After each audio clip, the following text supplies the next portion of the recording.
At 11:47 p.m., 3 weeks after Eleanor Ramirez gave a homeless woman the only motel room she could afford, a man in a dark suit walked into the nearly empty Knoxville laundromat where she worked. Eleanor Ramirez. Her hand stopped over the stack of warm towels. The stranger opened his leather briefcase. Eleanor expected a collection notice, maybe something from the motel. Instead, he placed a faded blue plastic key on the folding table. Room 17. Eleanor's breath caught. She had put that key into Gloria Bennett's freezing hand on a rainy night and never seen her again. "My name is Marcus Whitfield. I'm an attorney," the man said quietly. "I've been looking for the woman you gave this to. Before we go back to that night, tell us what country you're watching from and your local time. And if stories about ordinary people and unexpected kindness mean something to you, you're always welcome here." 3 weeks earlier, Eleanor Ramirez woke at 6:12 in the morning to the sound of rainwater dripping from an air conditioning unit outside room 17. She opened her eyes, but did not move. Beside her, 9-year-old Zoe was still asleep beneath the thin motel blanket, one knee tucked toward her chest. A math workbook lay open near the pillow, and one of her socks had somehow ended up on the floor beside the nightstand. For a few quiet seconds, Eleanor allowed herself to pretend they were somewhere permanent. Then the refrigerator clicked on. A truck groaned along Chapman Highway. And Eleanor saw the blue plastic motel key on the nightstand. Room 17. Reality returned. The Blue Lantern Motor Inn was the kind of place people noticed only when they needed somewhere cheap enough not to ask many questions. Its roadside sign had once been bright blue, but half the paint had peeled away. The swimming pool had been empty for 2 summers, and the ice machine worked only when someone kicked the lower panel. Still, room 17 had a deadbolt. It had hot water most mornings, and when Eleanor locked the door at night, she could tell Zoe that they were safe. For now, that had to be enough. Eleanor slipped from the bed and crossed the room quietly. She opened the bottom drawer of the dresser and pulled out a white envelope. Apartment. She had written the word in black marker 6 weeks earlier. Inside were 3 20s, 2 10s of 5, and several $1 bills. $89. Eleanor counted twice. Then she took 3 crumpled dollar bills from the pocket of yesterday's jeans and added them. 92. It was nowhere near enough. Every apartment application seemed to require another fee.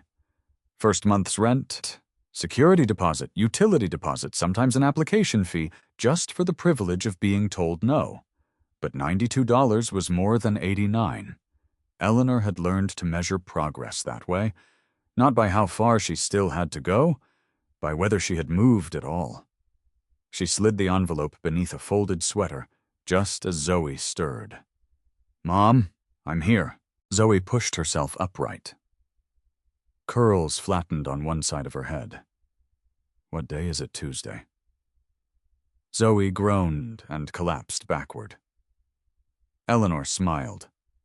"You did not react like that on Saturday. Saturday respects children. Tuesday builds character. I have enough character." Eleanor laughed softly.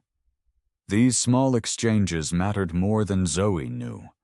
Eleanor guarded them carefully because poverty had a way of turning every conversation into arithmetic. How much can we afford it? Do we need it? Can it wait? Eleanor did not want Zoe's childhood to become a ledger. She made breakfast with what they had, instant oatmeal, half a banana each, and 2 boiled eggs she had cooked the previous evening using a small electric hot plate. Dennis Parker technically did not allow in the rooms. While Zoe ate at the narrow desk, Eleanor packed 2 peanut butter sandwiches into plastic bags. One for Zoe, one for herself. There was enough bread left for 2 more. Tomorrow's lunch. "Mom," Eleanor looked up. Zoe was holding a school paper. "Field trip num science museum thing." Same question. "How much?" Zoe hesitated. That hesitation told Eleanor everything. "Let me see. It's not due yet." "Zoe." The girl reluctantly handed it over. $14. Eleanor read the amount without changing her expression. "We'll figure it out." "I don't have to go. I said we'll figure it out." "Bill." Zoe studied her mother's face, already old enough to understand that sometimes we'll figure it out, meant Eleanor would skip something herself. That frightened Eleanor more than the bills. Children should not learn their parents' financial expressions that young. At 7:18, they left room 17. Eleanor locked the deadbolt and tugged the handle twice, as she always did. Zoe waited beside her with her backpack. Why do you always pull it twice? Because once tells you what you hope. Twice tells you what's true. Zoe considered that as if it were philosophy instead of a habit Eleanor had developed from living in places where locks mattered. They walked toward Eleanor's 2008 Chevrolet Malibu. The paint above the rear wheel had begun to bubble with rust. The driver's window needed help closing in cold weather, and the check engine light had been glowing for so long that Eleanor had stopped treating it as information. But the car started. Most days. That made it valuable. Eleanor dropped Zoe at school, watched until she disappeared through the entrance, then drove to the Lawson McGee Library downtown. Her shift at the laundromat did not begin until 4. Those hours were her investment in a future nobody else could see yet. At the library, Eleanor chose the same table near an electrical outlet. She removed an aging laptop from her tote bag. Its battery held a charge for approximately 11 minutes, so she plugged it in before opening her bookkeeping course. Today's lesson covered bank reconciliations. Eleanor took handwritten notes in a spiral notebook whose first pages contained grocery calculations. Debit, credit, outstanding checks, adjusted balance. The words felt strangely comforting. Numbers could be difficult, but they were honest. If something did not balance, there was a reason. Life rarely offered that courtesy. 2 years earlier, Eleanor had believed hard work alone would keep her stable. She had worked paid rent, kept food in the refrigerator, and never missed Zoe's parent-teacher conferences. Then the owner of their apartment building sold it. The new company renovated the units and raised rents. Eleanor searched for somewhere else, but rents had climbed faster than her paycheck. Deposits were worse. She and Zoe spent 11 nights with a coworker. Then the coworker's landlord complained. The Blue Lantern was supposed to be temporary. 4 nights, maybe 5. They had been there 37. At 3:26 p.m., Eleanor closed her laptop and drove to Bright Spin Laundry. Her shift began with 3 industrial washers jammed with comforters, a customer insisting a machine had eaten 6 quarters, and a toddler pouring powdered detergent onto the floor. Eleanor handled each problem without drama. She refunded the quarters, swept the detergent, reset a dryer, helped an elderly customer carry a basket to his car. By 7, she had eaten half her sandwich standing behind the counter. By 9, her feet hurt. At 9:38, Zoe arrived with Mrs. Coleman, the mother of one of her classmates who occasionally helped Eleanor by bringing Zoe from the after-school program. Homework, Eleanor asked. Done. Reading 23 minutes. 23. I was going to do 20, but the chapter was good. Eleanor raised an approving eyebrow. Zoe settled into a plastic chair behind the counter with a library book. At 10:14, Eleanor checked her phone. A weather alert filled the screen. Cold front moving through Knox County. Heavy rain. Temperatures falling into the 30s. Overnight. She glanced through the storefront windows. Rain had begun streaking the glass. By 11, it was coming down hard. At midnight, Eleanor counted the register, wiped the counters, and switched off half the lights. Zoe was asleep in the chair. Eleanor crouched beside her. Hey, baby. Zoe opened her eyes. Are we going home? The word struck Eleanor unexpectedly. Home. She helped Zoe into her coat. Yeah, Eleanor said softly. Let's go. The drive back took 14 minutes. Rain hammered the Malibu's roof. The heater made a faint clicking sound Eleanor did not like. When they reached the Blue Lantern, the motel sign shimmered across the wet pavement. Eleanor parked outside room 17. She reached into her coat pocket and felt the familiar blue plastic key. Zoe climbed out, then paused. Mom. Yeah, are we staying here tomorrow?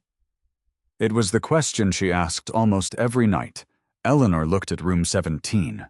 Tomorrow's motel payment was due at 11. Her paycheck would not clear until Thursday. The envelope contained $92. She could use some of it if she had to. Eleanor forced a small smile. One day at a time. Zoe nodded. They started toward their room. Then Zoe stopped again. This time she wasn't looking at Eleanor. She was staring toward the vending machines at the far end of the building. Someone was sitting there. A woman. Older. Alone. She was pressed against the wall beneath a narrow metal awning trying to keep out of the rain. Her coat was soaked almost black. A worn canvas bag rested against her legs. And despite the cold, despite the rainwater running toward her shoes, the woman was carefully pulling a needle through a torn strap on that bag with trembling fingers. Eleanor slowed. The blue key remained clenched in her hand. She didn't know the woman's name yet. She didn't know where the woman had come from. And she certainly didn't know that before this night was over, room 17 would belong to someone else. For several seconds, Eleanor Ramirez stood beneath the motel walkway and watched the woman sew. It was such a strange thing to be doing at 12:20 in the morning. Rain hammered the metal awning above the vending machines. Wind pushed mist across the parking lot, making the neon from the Blue Lantern sign tremble in the puddles. The temperature had fallen fast enough that Eleanor could see faint clouds of breath whenever she exhaled. Yet the older woman seemed more concerned about the torn strap on her canvas bag than about herself. She held a small needle between stiff fingers and worked a dark thread through the fraying fabric. Slowly, carefully. One stitch at a time. Mom Zoe whispered, "I see her." "Is she okay?" Eleanor did not answer. There were questions adults learned not to ask when they already knew the answer. She could have taken Zoe straight into room 17. She could have locked the deadbolt, turned on the heater, peeled off their wet shoes, and gone to sleep. They had enough problems of their own. That was the reasonable thing. Eleanor took 2 steps toward the room. Then she heard something hit the pavement behind her. The older woman had dropped the needle. She bent to retrieve it, but her fingers were shaking so badly that she could not pick it up. Eleanor closed her eyes for half a second. Then she turned around. "Come on." Zoe followed. They crossed the walkway toward the vending machines. Up close, Eleanor could see that the woman was probably in her early 60s. Her gray-streaked hair had been pulled back beneath a faded scarf. Her coat was old, but buttoned neatly. The canvas bag beside her had been repaired in several places, each patch sewn with surprising precision. The woman noticed Eleanor approaching and immediately straightened. "I'm sorry," she said. "I'm moving." Her voice was quiet. "No, ma'am. You're fine. I know this is private property." Eleanor glanced toward the motel office. "Are you waiting for someone?" "No." The answer came without embarrassment. "Just fact." Eleanor looked at the woman's soaked shoes. "Do you have somewhere you're going?" The woman lowered her eyes. "I was hoping the lobby stayed open." Eleanor followed her gaze toward the front office. The Blue Lantern lobby consisted of 2 plastic chairs, a coffee machine, and a television mounted in a corner. "At least until the rain lets up," the woman added. Eleanor knew the rain was not expected to let up until morning. "What's your name?" The woman hesitated. "Gloria. I'm Eleanor. This is my daughter, Zoe."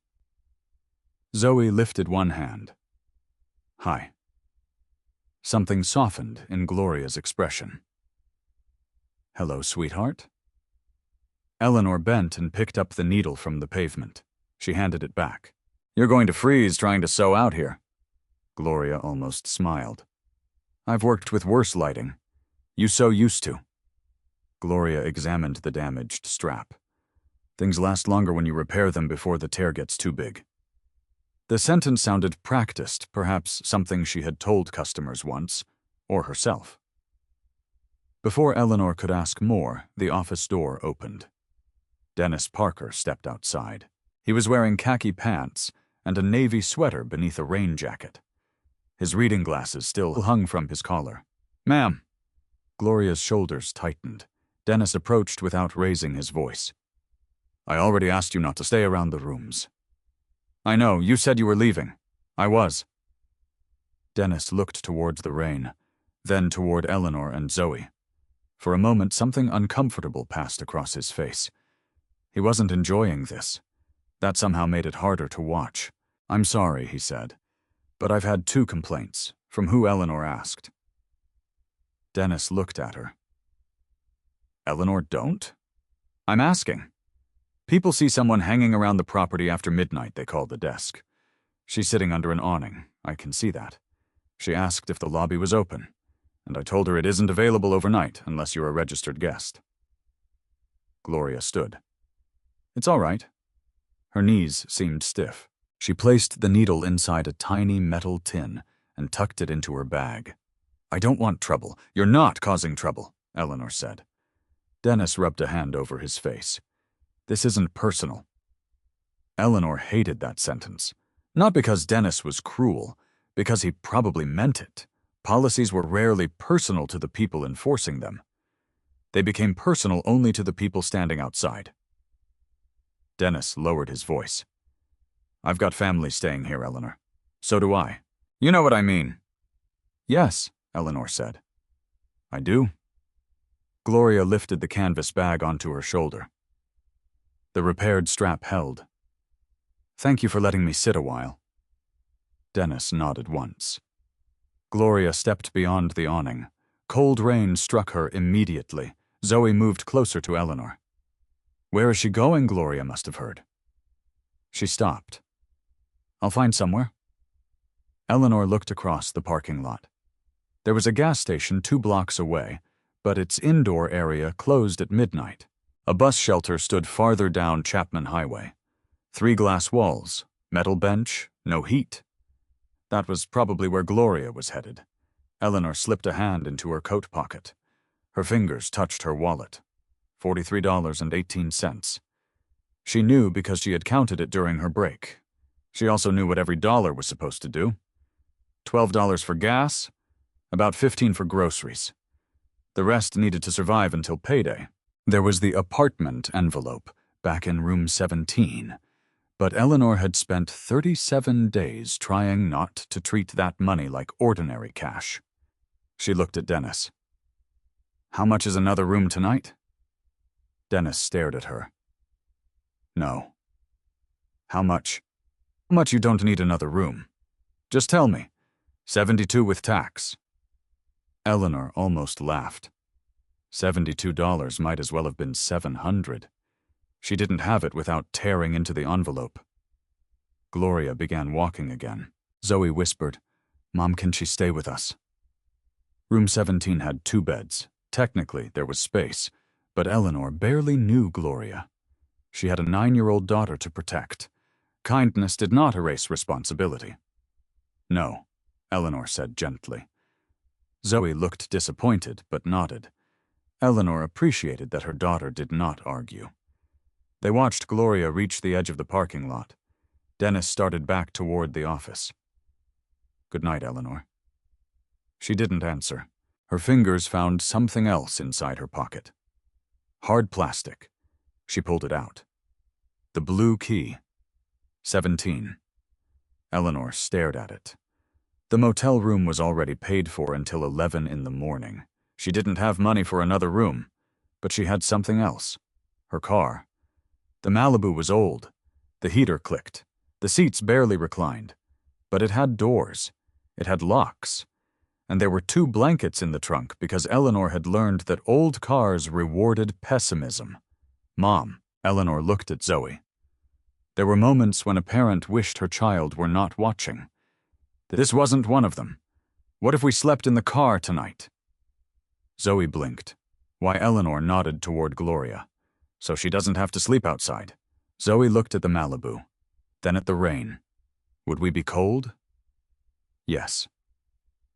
Eleanor refused to lie. Would we be safe? We'd stay right here under the lights. Doors locked. If anything felt wrong, we'd go inside the office. Zoe thought about it with the seriousness of someone being offered a real choice. What about her? She'd get our room. Another pause. Then Zoe asked, "Would she be safe?" Eleanor looked at the blue key. Yes, that was the entire point. She closed her fingers around it. Dennis had reached the office door. Gloria had almost reached the road. Eleanor's practical mind began listing reasons not to do this. Zoe had school tomorrow. Eleanor had class. They needed sleep. Dennis might be angry. Gloria was a stranger.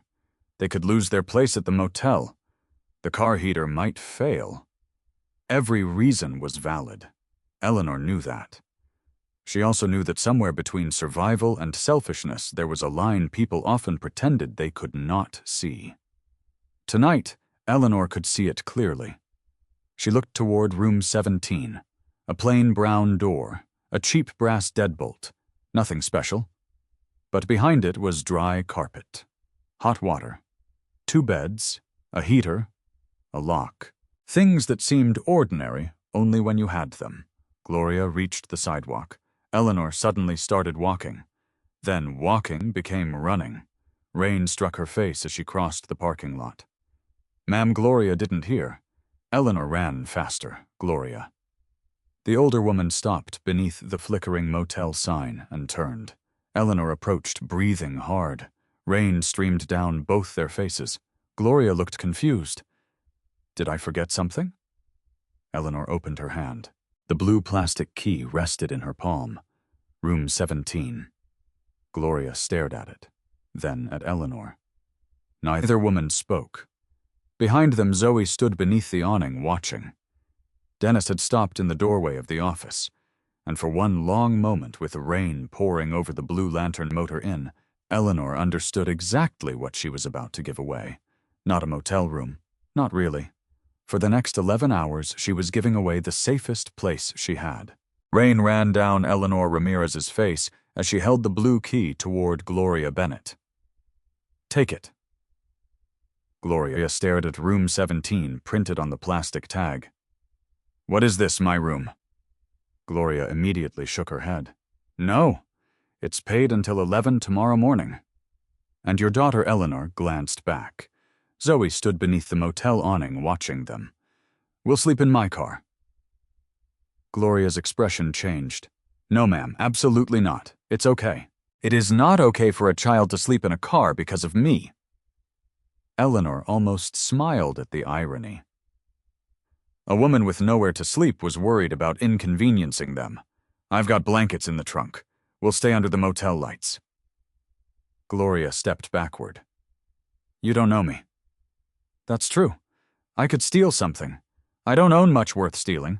I could damage the room. Then Dennis will probably make my life miserable. Gloria looked toward the office. Dennis Parker was standing behind the glass, clearly aware something was happening. Then why would you do this? That question stopped Eleanor. She could have given Gloria some grand answer about compassion. But Eleanor was tired, wet, worried about money, and not feeling particularly heroic. She looked toward room 17. I know what it feels like to wonder where your kid is going to sleep tomorrow, she said. Tonight I know where we can sleep. She pointed toward the Malibu. You don't? Gloria's eyes lowered to the key. Eleanor placed it into her palm. Everybody deserves one door that locks tonight. Gloria closed her fingers around it.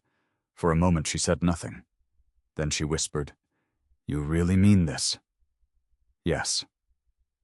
Why, Eleanor looked at her. Because tonight I have a choice. She turned before Gloria could refuse again. Wait. Eleanor stopped. Gloria's voice trembled now, though Eleanor could not tell whether it was from cold. What's your last name, Ramirez? Eleanor Ramirez. Yes. Gloria repeated it quietly as though memorizing it. Eleanor returned to Zoe. Dennis stepped outside. Tell me you didn't just give her your room. I gave her my room. Eleanor. I know. No, I don't think you do. Dennis lowered his voice. The room is registered to you and Zoe. If something happens, I'm responsible. She needs somewhere dry. That doesn't change the policy. I understand. Dennis looked toward Gloria. The older woman still stood beneath the motel sign, holding the key. Then he looked at Zoe. "You two sleeping in the car for tonight?" Dennis exhaled. "You're making this difficult. I'm not asking you to approve it. That's exactly what makes it difficult." For several seconds, neither spoke. Finally, Dennis said, "If she causes a problem, it's on you. I understand. And this cannot happen again." Eleanor nodded. Dennis went back inside. Zoe looked up at her mother. "Is he mad a little? Are you scared?" Eleanor considered lying. "Yes." Zoe seemed surprised. "Really, being scared doesn't always mean you made the wrong choice." They went to room 17 one final time. Eleanor gathered their toothbrushes, Zoe's backpack, her work clothes, and the apartment envelope. Before leaving, she took the 2 peanut butter sandwiches from the refrigerator. Gloria waited outside. Eleanor handed them to her. "You don't have to. They'll be terrible tomorrow anyway." That was untrue, and both women knew it. Gloria accepted them. Inside the room, Eleanor showed her the heater controls. "Turn this knob all the way right. Shower takes about a minute to get hot." Gloria stood near the doorway, as though afraid to touch anything. "There are clean towels." "Eleanor." "Yeah, I don't know how to thank you. Get warm." Eleanor picked up Zoe's backpack. "That'll do." Gloria looked at Zoe. "I'm sorry you're losing your bed tonight." Zoe shrugged. "Mom says the car counts as camping if you have blankets." Eleanor looked at her. "I have never said that." "You were going to." For the first time, Gloria laughed. It was brief, but it changed her whole face. Eleanor and Zoe left. Gloria closed the door. Then came the sound Eleanor had heard every night for 37 nights. Click. The deadbolt. Eleanor stood still. The sound had always meant safety for her.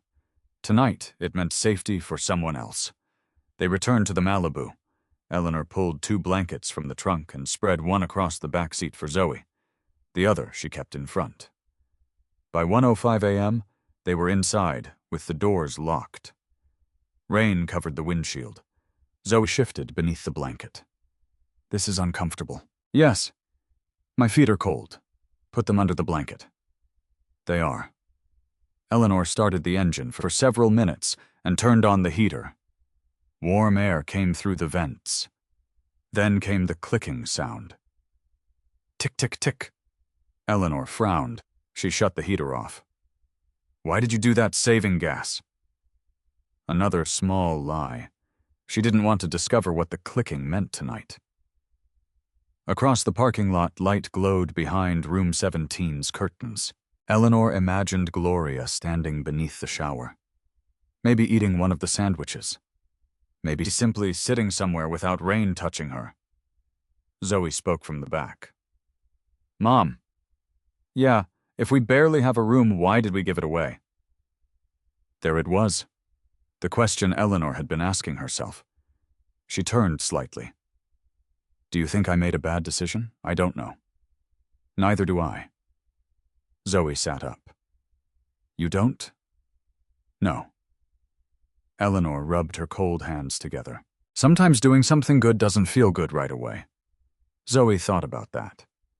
Then how do you know?" Eleanor looked through the windshield. "I guess you ask whether you can live with yourself if you do nothing." Zoe became quiet. A few minutes later she said, "I'm glad we didn't do nothing. So am I." At 2:17 a.m., Zoe finally fell asleep. Eleanor did not. The temperature kept dropping. Her neck hurt. Every passing vehicle made her glance toward the mirrors. She worried Dennis might change his mind. She worried about missing her bookkeeping class. She worried about whether Gloria really was trustworthy. Then another thought came. What if Gloria simply disappeared with something from the room? What if Eleanor had risked her daughter's safety for someone she knew nothing about? Kindness did not make fear disappear. At 3:08, Eleanor nearly got out of the car to knock on room 17. She didn't. Instead, she looked at Zoe, sleeping beneath the blanket. "Please let this not be stupid," she whispered. At 4:36, the rain softened. Eleanor drifted into shallow sleep. She woke just before 6 with a stiff neck and numb fingers. For a moment she forgot where she was. Then she saw room 17. The curtains were open. The light was off. Eleanor sat upright. Something felt different. She unlocked the car. "Stay here, baby." Zoe barely stirred. Eleanor crossed the wet parking lot. She reached room 17 and knocked. Gloria, nothing. She knocked again.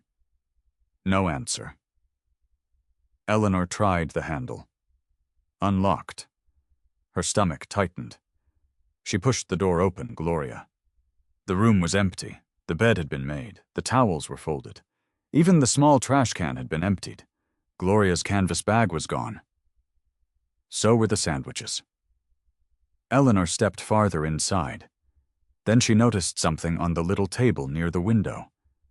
A piece of blue fabric. She picked it up.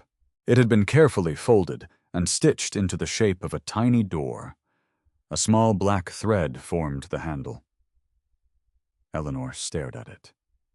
There was no note, no explanation, only the little blue door. And beside it, the motel receipt was gone. Eleanor slipped the fabric into her palm, unaware that the missing receipt was already beginning a chain of events that would bring a lawyer through the doors of her laundromat 3 weeks later. At 6:18 a.m., Eleanor was still standing inside room 17 with the little blue fabric door in her hand. She turned it over. The stitches were tiny and even. Gloria had used 2 different shades of blue, probably scraps from the sewing tin Eleanor had seen the night before. There was no message, just the door. Mom Zoe stood outside, wrapped in a blanket. "I told you to stay in the car. You were taking forever." Eleanor held up the fabric. She left this. Zoe came closer. "Gloria made it, I think so. Why a door?" Eleanor looked at the motel room. "I don't know." Zoe touched the tiny black thread handle. "Maybe because you gave her one." Before Eleanor could answer, footsteps sounded outside. Dennis Parker appeared in the doorway. His eyes moved from Eleanor to the made bed. "Where is she gone?" Dennis entered. He inspected the bathroom towels and nightstand. Nothing appeared damaged. "She cleaned, looks like it." Dennis opened the bathroom door. The towels had been folded into a neat stack. Even the sink had been wiped dry. "She left before 6, I guess." Dennis nodded, but Eleanor could tell the issue wasn't over. "Come to the office before you leave." Eleanor sighed. "Dennis, please?" 20 minutes later, Zoe sat in the motel lobby eating crackers while Eleanor stood across from Dennis. He pulled a printed sheet from beneath the counter. "I'm documenting what happened." "You're writing me up, I'm documenting it." "Same thing." Dennis removed his glasses. "Eleanor, I understand why you did it. Do you?" "Yes?" That surprised her. Dennis lowered his voice. "But if someone is injured in a room registered under another guest's name or damages property or there's an emergency, I've got a problem. She didn't damage anything. This time." Eleanor looked away. Dennis continued, "I'm not throwing you and Zoe out." Eleanor looked back immediately. "But this is your warning." His tone hardened. "If you let an unregistered person stay in your room again, you'll have to leave." The words landed harder than Eleanor expected. The Blue Lantern was shabby, overpriced, temporary. But it was still the one place she knew Zoe could sleep tomorrow night. "I understand." Dennis slid the paper away. Eleanor started toward the door. "Eleanor." She stopped. Dennis hesitated. Was she okay? Eleanor looked at him. "Yes." He nodded. "Good." It did not erase what had happened, but Eleanor understood something in that moment. Dennis wasn't heartless. He was simply a man inside a system where compassion had to compete with liability. Outside, Eleanor opened the trunk of the Malibu and retrieved her work clothes. Her body ached from sleeping upright. Zoe watched her. "Are we in trouble?" Not if we follow the rules. Would you do it again? Eleanor paused. That is exactly the kind of question you ask after I've had coffee. Zoe smiled. Eleanor didn't. Because she didn't know the answer. By 8:15, she had dropped Zoe at school. At 8:37, Eleanor parked outside the public library. Her bookkeeping class began at 9. She rested her forehead against the steering wheel. Just 5 minutes, she told herself. When Eleanor opened her eyes again, the dashboard clock read 10:26. No. She grabbed her phone. 3 notifications. The class had ended. Eleanor closed her eyes. Missing one lesson wasn't a disaster. But people living close to the edge knew disasters were rarely one enormous event. They were missed hours, unexpected repairs, late fees, a child needing new shoes, $10 here, $20 there, 100 small cuts until the life you were trying to build became too expensive to reach. Eleanor opened her course portal. The recording would be available later. She could catch up. She had to. At 4 that afternoon, she reported to Bright Spin Laundry. Her supervisor, Carla, took one look at her. You look terrible. Thank you. Compliment. Then you need practice. Carla laughed. Eleanor tied on her work apron. The shift began normally. Then dryer number 8 stopped heating. An hour later, number 11 began making a grinding noise. Carla taped out-of-order signs to both. Owner's going to love this. Can we reset 11 already tried? By 8, customers were waiting for dryers. Some left. At 9:10, Carla received a call from the owner. She returned looking unhappy. What? Carla rubbed her forehead. He wants shorter weekday shifts until those machines are fixed. Eleanor's stomach tightened. How short? Maybe 4 hours instead of 8. For how long? Couple days? Maybe a week. Eleanor did the calculation immediately. 4 lost hours. Then another 4. Possibly 20 by the end of the week. Her motel didn't charge based on whether the laundromat's dryers worked. Neither did the grocery store. Can I take weekend hours, Elsie? Please, I said Elsie. Eleanor nodded. She returned to folding towels. At 9:38, she folded a white towel. Then another. Then another. Her hands kept moving while her mind calculated. The apartment envelope had $92. If necessary, she could use it. But every time she took money from that envelope, permanence moved farther away. At the motel that night, Eleanor placed the little blue fabric door inside the envelope. Zoe watched from the bed. You're keeping it with the money, safest place I have. Zoe returned to her homework. Eleanor counted the cash again. $92. She thought about Gloria. Where was she sleeping tonight? Had she found a shelter? Had the one warm night helped at all? Or had Eleanor sacrificed sleep-missed class and risked their motel room for something that changed nothing? She hated herself for thinking that. But kindness did not make a person immune to frustration. The next morning, the Malibu struggled to start. Eleanor turned the key. Click, she tried again. The engine caught weakly. A battery symbol flashed on the dashboard. No. At a repair shop later that day, a mechanic lifted the hood. Alternators going. How long? Could be tomorrow. Could be 2 weeks. How much? He gave her the estimate. Eleanor stared at it. $286. She laughed once. Not because it was funny, because sometimes numbers became absurd. That night, Eleanor opened the apartment envelope. $92. She removed the 20s. The little blue fabric door remained at the bottom. Zoe was brushing her teeth. Eleanor looked at the word written across the envelope. Apartment. Then she looked at the money in her hand. She needed the car to work. Without the car, getting Zoe to school and herself to work became much harder. Without work, there would never be an apartment. She put $60 into her wallet. The envelope suddenly felt almost empty. $32 remained. Eleanor sat on the edge of the bed. For the first time in weeks, she felt as though she had moved backward. Zoe emerged from the bathroom. She noticed the envelope. Did we lose apartment money? Eleanor looked at her daughter.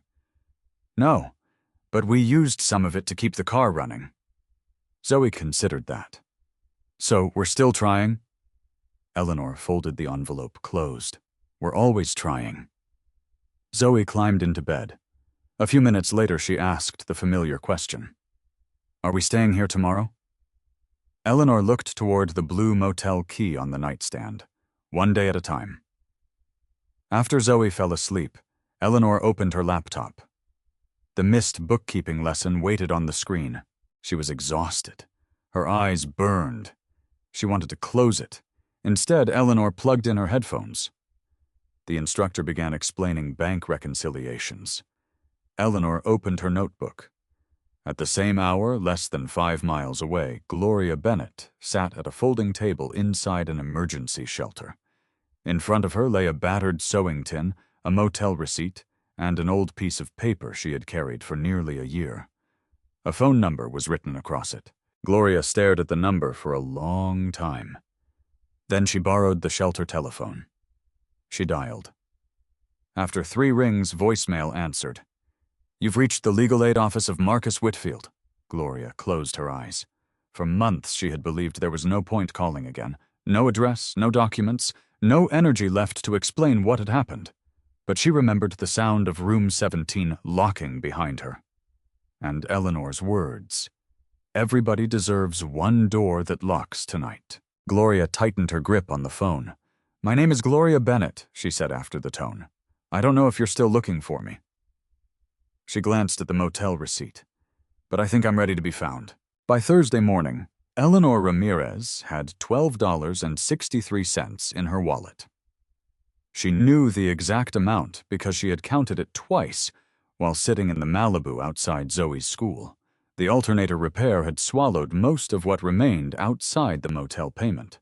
Her paycheck would arrive the next morning, but until then, $12.63 had several jobs. Gas, food, laundry detergent, anything Zoe might suddenly need. Eleanor started the engine. At least now it started without hesitation. Small victories, she murmured. At 9:05 a.m., she was back at the library. She had finished the bookkeeping lesson she missed and was halfway through the next module when an apartment listing appeared in her email. 1 bedroom, South Knoxville, $825 a month. Deposit $600. Not cheap, but possible if she could rebuild the apartment envelope. Eleanor called immediately. A woman answered. I'm interested in the unit on Young High Pike. We're showing it today. I can be there at 1. Application fee is $45. Eleanor looked at her wallet. Can I submit that tomorrow? You can, but we can't hold the apartment. Of course. Nothing waited for people who needed one more paycheck. I'll come see it. At 12:50, Eleanor stood outside a faded brick building with 6 units. It wasn't beautiful. She loved it instantly. There was a small kitchen, a narrow living room, 1 bedroom where Zoe could sleep. Eleanor could put a fold-out sofa in the living room. Most importantly, there was no glowing motel sign outside the window. She imagined Zoe putting books on a shelf. She imagined buying groceries that didn't need to fit inside a miniature refrigerator. She imagined receiving mail at an address she didn't have to explain. When could someone move in? Eleanor asked. As soon as the deposit clears. Eleanor nodded. I'd like to apply tomorrow. The property manager gave her a form. Just so you know, another woman looked at it this morning. Eleanor's stomach tightened. I understand. At 4:00 p.m., Eleanor began her shift at Bright Spin. At 4:17, Carla approached. I've got bad news. Those are my favorite words. Dryers won't be fixed until Monday. Eleanor stopped folding. So shortened shifts all weekend, probably. Can I cover somebody else's hours I already asked? And nothing yet? Eleanor nodded. Carla touched her arm. I'm sorry. Not your fault. That evening, Eleanor worked 4 hours instead of 8. When she returned to the motel, Zoe was sitting cross-legged on the bed. Did you see the apartment I did? Was it nice? It had a kitchen bigger than this entire room. Zoe's eyes widened. Could I have a desk? If we get it? If Eleanor sat beside her. We're not the only people looking. Zoe nodded. Then she became unusually quiet. What nothing? Eleanor knew that word. Zoe. The girl reached into her backpack. and handed her a folded paper. It was the Science Museum notice. The $14 payment was due tomorrow. I thought it was next week. They changed it. Eleanor looked at the paper, then at Zoe. You need $14, I don't have to go. We talked about this. I know, then why did you hide it? Zoe stared at her hands. Because the car broke. Something inside Eleanor tightened. That isn't your problem. And the apartment costs money. That isn't your problem either. But everything costs money. There was no accusation in Zoe's voice. That made it worse. Eleanor crouched in front of her. Listen to me. You are 9 years old. Your job is school reading books after bedtime when you think I don't know, and leaving one sock in strange places. Zoe almost smiled. My job is the money. But I can help. You help by being a kid. Eleanor opened her wallet. $12.63. Not enough. She looked toward the dresser. The apartment envelope. $32. She removed $14. Tomorrow the envelope would contain $18.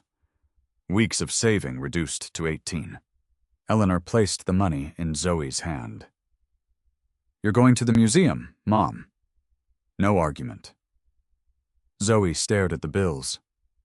Thank you. Eleanor kissed her forehead. Later, after Zoe fell asleep, Eleanor checked the apartment listing again.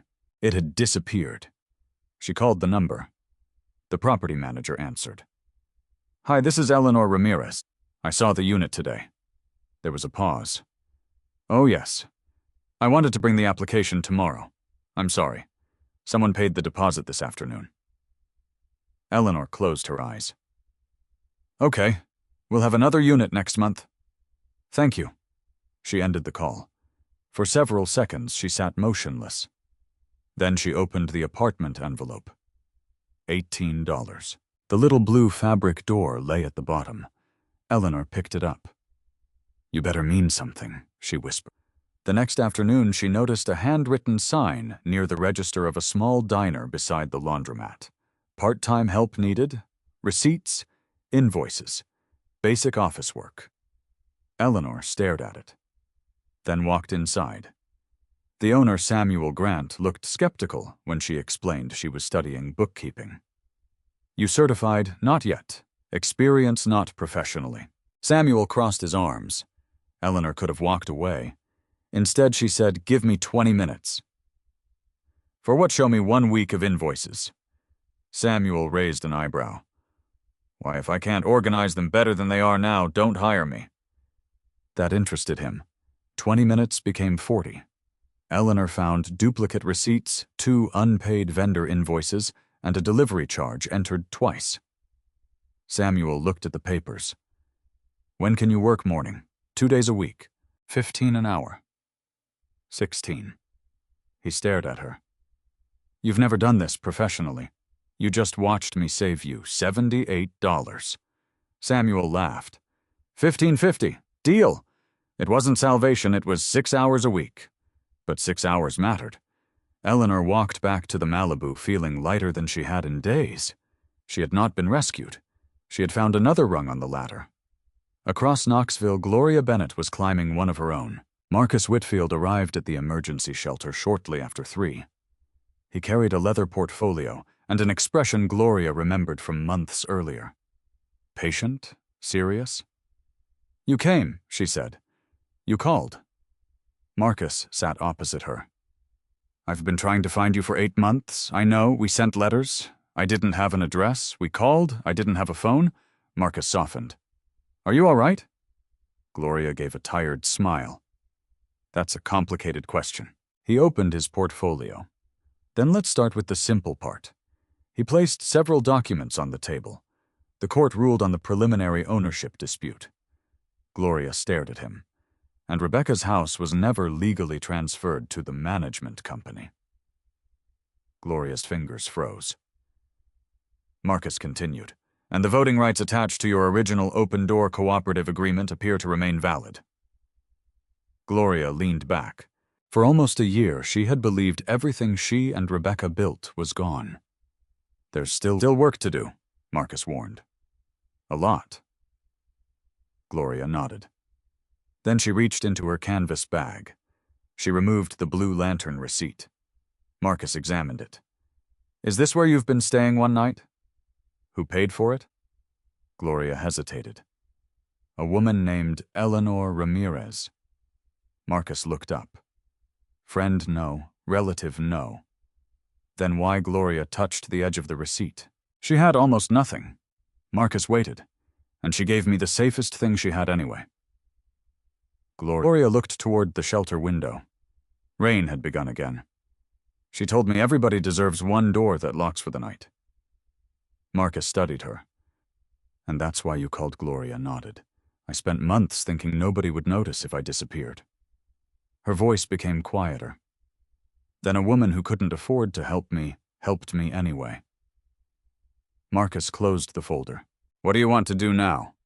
Gloria looked at the legal documents, then at her sewing tin. For the first time in months, the question did not frighten her. I want to find out whether Open Door can still be saved. And after that, Gloria thought of Eleanor, the exhausted mother standing in the rain, the little girl watching from beneath the awning.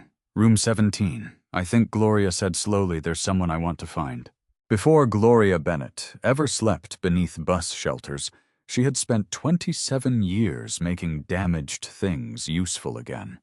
Wedding dresses with torn hems, school uniforms with missing buttons, work jackets split at the seams, curtains people thought were too old to save. Her sewing machine had once sat beside the front window of a small alteration shop in East Knoxville. Above it hung a handwritten card from her older sister, Rebecca. Repair the tear before it becomes a hole. Rebecca said it about fabric. Gloria eventually understood she had meant people too. Rebecca Bennett had spent most of her career helping families navigate housing programs. She had seen how quickly one missed paycheck could become an eviction, and how quickly an eviction could become job loss. People often asked why someone without a home did not simply get a job. Rebecca asked a different question. How do you show up rested for an interview when you spent last night protecting your bag? That question became the beginning of Open Door Cooperative. It started small. Rebecca understood housing systems. Gloria understood repairs, clothing, and people who hated asking for help. Their first property was an aging duplex. Gloria painted walls herself. Rebecca negotiated with contractors. Their goal was simple: give people temporary, affordable housing while helping them rebuild enough stability to move forward. Not charity without an exit. Not judgment disguised as assistance. A bridge. For several years it worked. Then Rebecca died. A stroke took her on an ordinary Wednesday morning. There had been no dramatic goodbye. Gloria had spoken to her the previous evening about replacing a broken water heater. By Thursday, Gloria was sitting in Rebecca's kitchen, staring at 2 coffee mugs that would never be used together again. Grief made paperwork seem meaningless. That became dangerous. Open Door had grown enough to require more professional management. New administrators arrived. Documents changed. Gloria signed things she did not fully understand because she trusted people who spoke confidently about restructuring. Then money began disappearing into questionable expenses. Contractors went unpaid. A property was nearly sold without proper approval. When Gloria objected, she discovered that her authority within the cooperative had somehow been reduced. That was when Marcus Whitfield first entered her life. He worked for a legal aid organization handling housing and nonprofit disputes. There are inconsistencies here, Marcus had told her.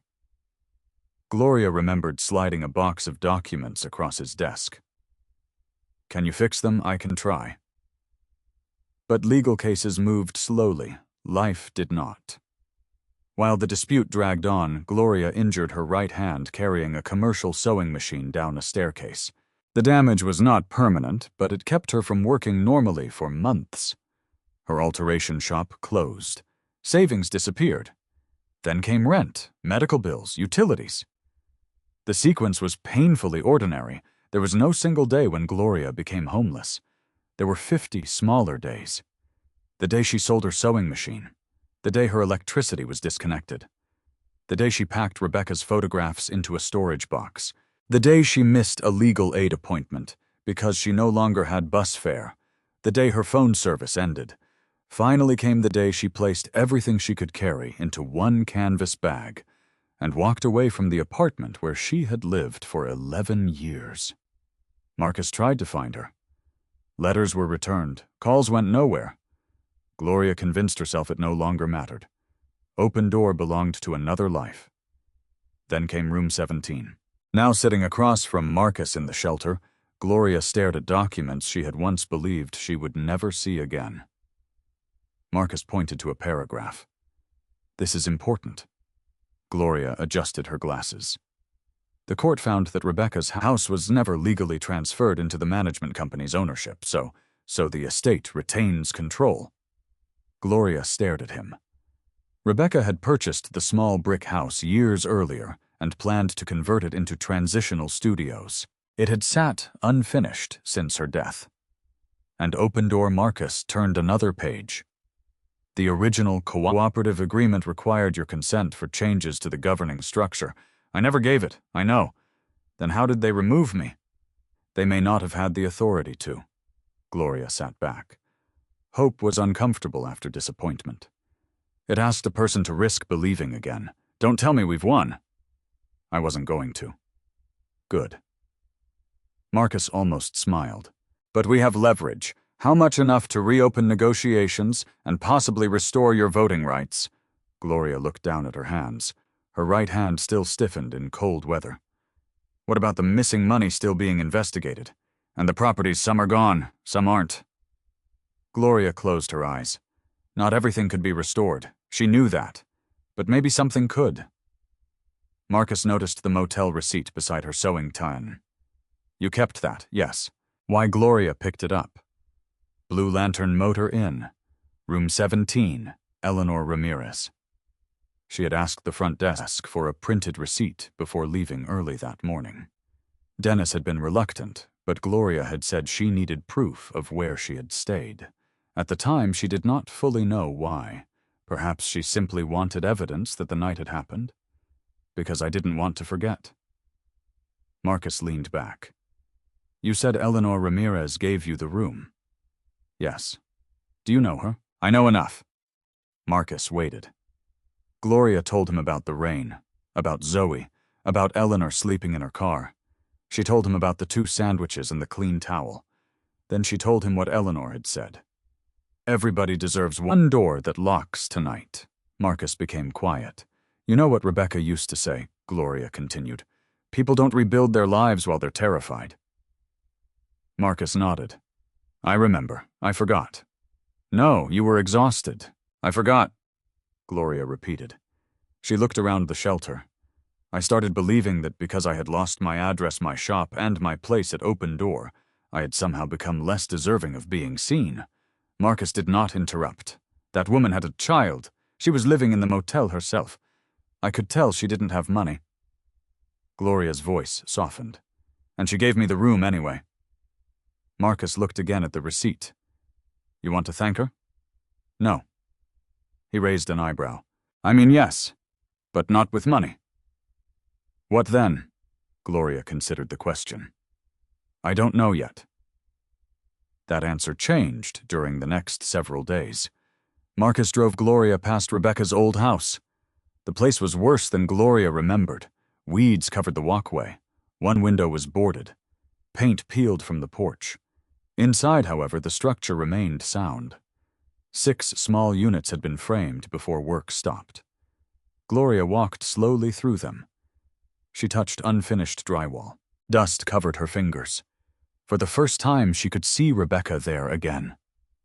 Not as a ghost, as an unfinished intention. We could complete this, Gloria said. Marcus looked around.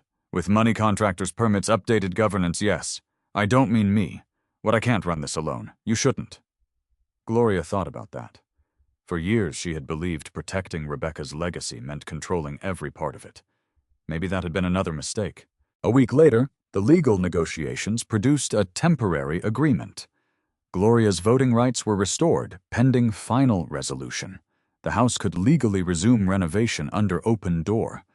But when Gloria attended her first board meeting in nearly a year, she discovered how badly the organization had deteriorated.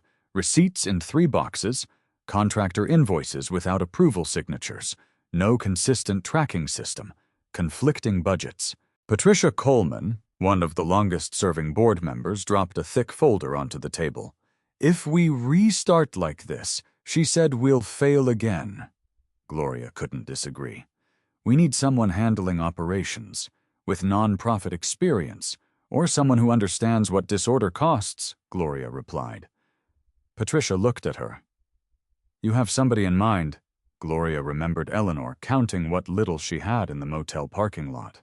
She remembered how carefully Eleanor had assessed the risk before making her decision. Not reckless generosity, practical compassion. I might." Who Gloria smiled faintly. "I don't know enough yet. That afternoon she called Marcus. I need you to find Eleanor Ramirez." Marcus sighed. "Gloria, I'm a lawyer, not a private investigator. You found me. You called me, eventually." Marcus laughed. "What do you know about her?" "She was staying at the Blue Lantern. Anything else?" "She works somewhere nearby. She has a daughter named Zoe. That narrows Knoxville down to several thousand people." Gloria looked at the motel receipt. "Start with room 17. 2 days later, Marcus called back. "I found her workplace." Gloria gripped the phone. "We're Brightspin Laundry."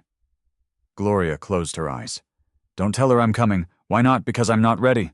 What are you waiting for?" Gloria looked down at the piece of blue cloth in her lap. She had begun sewing another small door. The first had been closed. This one was different. Its tiny fabric panel was folded outward. Open. "I need to finish something first." 3 weeks after Eleanor Ramirez had given away the safest place she had, Marcus Whitfield put on his suit, placed Gloria's letter inside his leather portfolio, and drove toward Brightspin Laundry. In the portfolio beside the letter was the blue plastic key to room 17. And this time the door it represented was about to open in the opposite direction. At 11:47 p.m., Brightspin Laundry was almost empty. Eleanor Ramirez stood behind the folding counter, stacking warm towels, while Zoe slept in a chair near the office with her jacket rolled beneath her head. The last customer had just left when the front door opened. A man in a dark suit stepped inside. Eleanor recognized him immediately from the moment that had begun this story. "My name is Marcus Whitfield. I'm an attorney." Then he placed the blue plastic key on the counter. Room 17. Eleanor stared at it. "I've been looking for the woman you gave this to." Her first thought was not about herself. "Is Gloria in trouble?" Marcus seemed surprised. "No. Did something happen at the motel? No." "Then why do you have that?" Marcus glanced toward Zoe. "She gave it to me." The tension in Eleanor's shoulders loosened slightly. "So she's alive, she is. Is she okay? She's safe." Eleanor released a breath she had not realized she was holding. For 3 weeks, she had wondered. Sometimes while driving, sometimes while folding clothes, sometimes at 2 in the morning when she couldn't sleep. She had wondered whether Gloria found a shelter, whether she was eating beyond one dry night. Eleanor touched the key. "Where is she working through some things? That sounds like lawyer language." Marcus smiled faintly. "Probably because I'm a lawyer." Eleanor didn't smile. "Why are you here?" Marcus opened his leather portfolio. "I need to explain something about Gloria." Eleanor crossed her arms. "If this is about money, she doesn't owe me anything." "It isn't. I gave her a motel room, that's all." Marcus studied Eleanor for a moment. According to Gloria, it wasn't all. Eleanor looked away. She disliked the direction of the conversation. Helping Gloria had not felt extraordinary. It had felt cold, uncomfortable, and financially stupid. Her neck had hurt for 2 days after sleeping in the Malibu. Dennis had nearly thrown them out. She had missed class.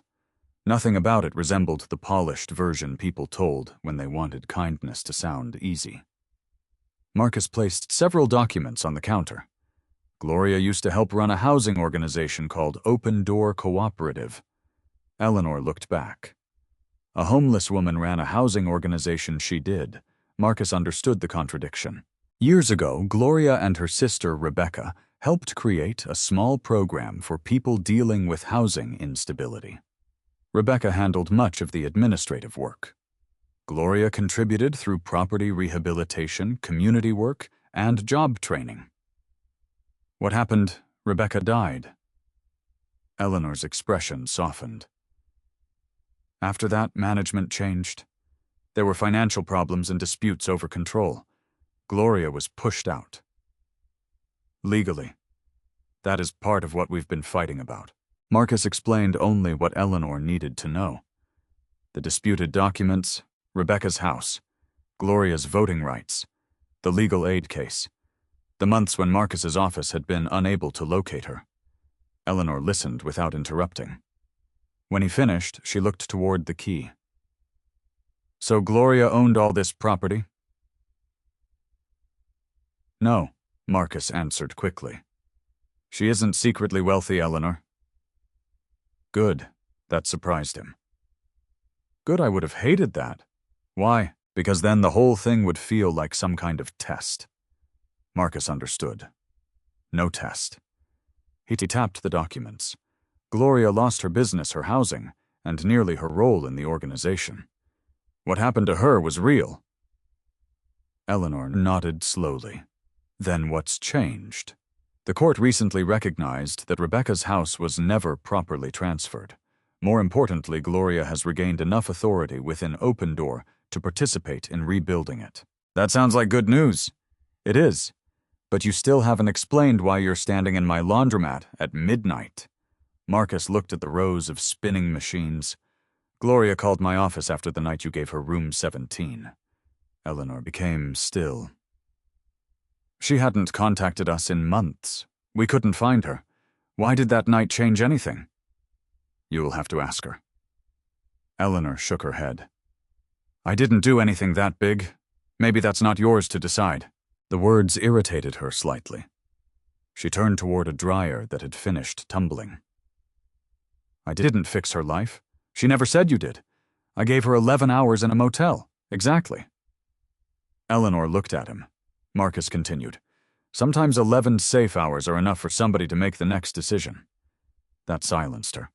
Eleanor remembered Gloria standing in room 17 as though she were afraid to touch the bed. The 2 sandwiches, the hot shower, the sound of the deadbolt locking. She had thought about the cost of that night many times. She had rarely considered what the night might have purchased. Marcus reached into his portfolio again. There's something else. He placed a white envelope on the counter. Eleanor Ramirez was written across the front in careful handwriting. Eleanor did not touch it. Is that from Gloria, yes? What's inside? I haven't opened it. Eleanor stared at the envelope. Why didn't she come herself? Because she thought you might misunderstand. Misunderstand what her reason for wanting to see you. Eleanor finally picked it up. It was thin. No check, she thought immediately. Good. She didn't want one. Still, she'd felt uncomfortable. Tell Gloria we're even. Marcus shook his head. This isn't about being even. Then what is it about? I think you should read the letter. Eleanor looked toward Zoe. Her daughter was still asleep. On the floor beside her chair was a Science Museum tote bag from the field trip. $14. Eleanor had taken that money from the apartment envelope. The envelope now contained $46 after her first morning helping Samuel Grant at the diner. $46 and a little blue fabric door. Her life was still balanced on tiny numbers. Nothing miraculous had happened because she had been kind. She was still living in room 17, still working late, still studying, still trying. That mattered to Eleanor. She did not want Gloria turning her struggle into a debt that needed repayment. She pushed the envelope toward Marcus. I can't take money. Marcus pushed it back. There isn't any. Eleanor paused. No money, none. Now she was curious. She opened the envelope. Inside was a folded letter. Something small fell onto the counter. Eleanor caught it. Blue fabric. She stopped breathing for a second. It was another tiny door. But unlike the one Gloria had left in room 17, this door was open. Eleanor reached instinctively into the pocket of her apron. She had started carrying the first one there. She placed them beside each other, one closed, one open. Marcus said nothing. Eleanor unfolded the letter. Dear Eleanor, I have rewritten this 4 times because every version sounded like I was trying to thank you for a motel room. I am not. I am trying to thank you for what happened after you closed the door. Eleanor continued reading. Gloria described entering room 17. The first thing she had done was lock it. Then she stood with her hand on the deadbolt. For months, Gloria had slept in places where every sound woke her. A bus braking, footsteps, someone coughing, a bottle rolling across pavement. That night there was a lock between Gloria and the world. She took a shower, washed her socks in the sink, ate one sandwich slowly and saved the second until morning. Then she sat on the carpet beside the bed. Not because she couldn't sleep, because she finally could. Eleanor's vision blurred. She kept reading. You did not save my life that night. Please don't let anyone tell the story that way. You gave me enough quiet to remember I still had one. Eleanor stopped. She looked away from the letter. Marcus pretended to examine the dryers. She continued. Gloria wrote about calling legal aid, about Rebecca, about open door, about the unfinished house with 6 small units. Then came the final paragraph. I don't want to repay you, Eleanor. Kindness becomes smaller when we turn it into a bill. But I remember you telling me you were studying bookkeeping. We are rebuilding Open Door, and we need someone who understands numbers disorder and what it means when one unexpected expense can put a family on the street. I cannot promise you a job. I can promise you an interview. If you want it, come see what we're trying to build. Eleanor lowered the letter. For a long moment, only the washing machines made noise. Marcus finally spoke. She insisted the board treat you like any other applicant. Eleanor looked at him. She told them about me. Only what was relevant. She barely knows me. She knows that too. Eleanor looked at the 2 fabric doors. One closed, one open. What if I say no? Then nothing happens? No guilt, none. No Gloria showing up here with a speech. I can't guarantee the speech. Eleanor laughed despite herself. Then her expression became serious again. When Saturday, 10 a.m., I work. Interview is at 10. Your shift starts at 4. Eleanor narrowed her eyes. You've done your homework. Occupational hazard. Behind them, Zoe stirred. Mom Eleanor turned. I'm here. Zoe rubbed her eyes and approached the counter. She noticed Marcus. Then the blue key. Then the 2 fabric doors. Her eyes widened.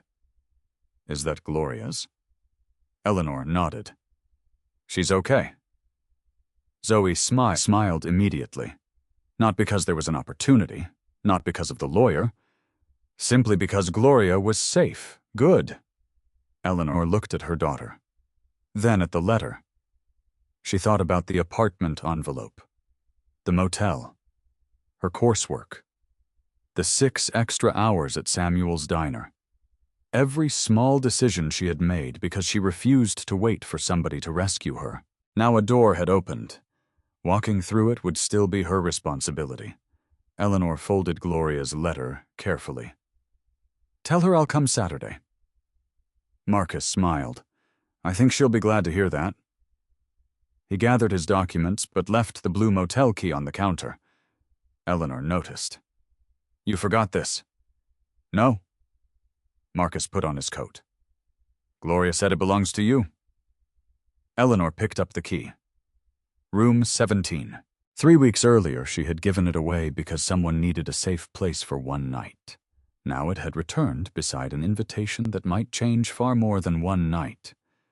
But Eleanor did not know that yet.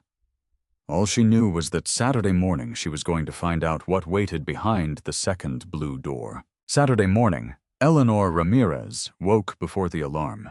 For several minutes, she lay still in room 17, staring at the ceiling while rainwater from the previous night dripped somewhere outside. The interview with Open Door was at 10. She had faced job interviews before, but this one felt different. Not because a lawyer had brought the invitation, because Gloria Bennett was waiting on the other side of it. Eleanor sat up. On the nightstand were 3 objects: the blue motel key, Gloria's letter, and the tiny fabric door Gloria had sent with it.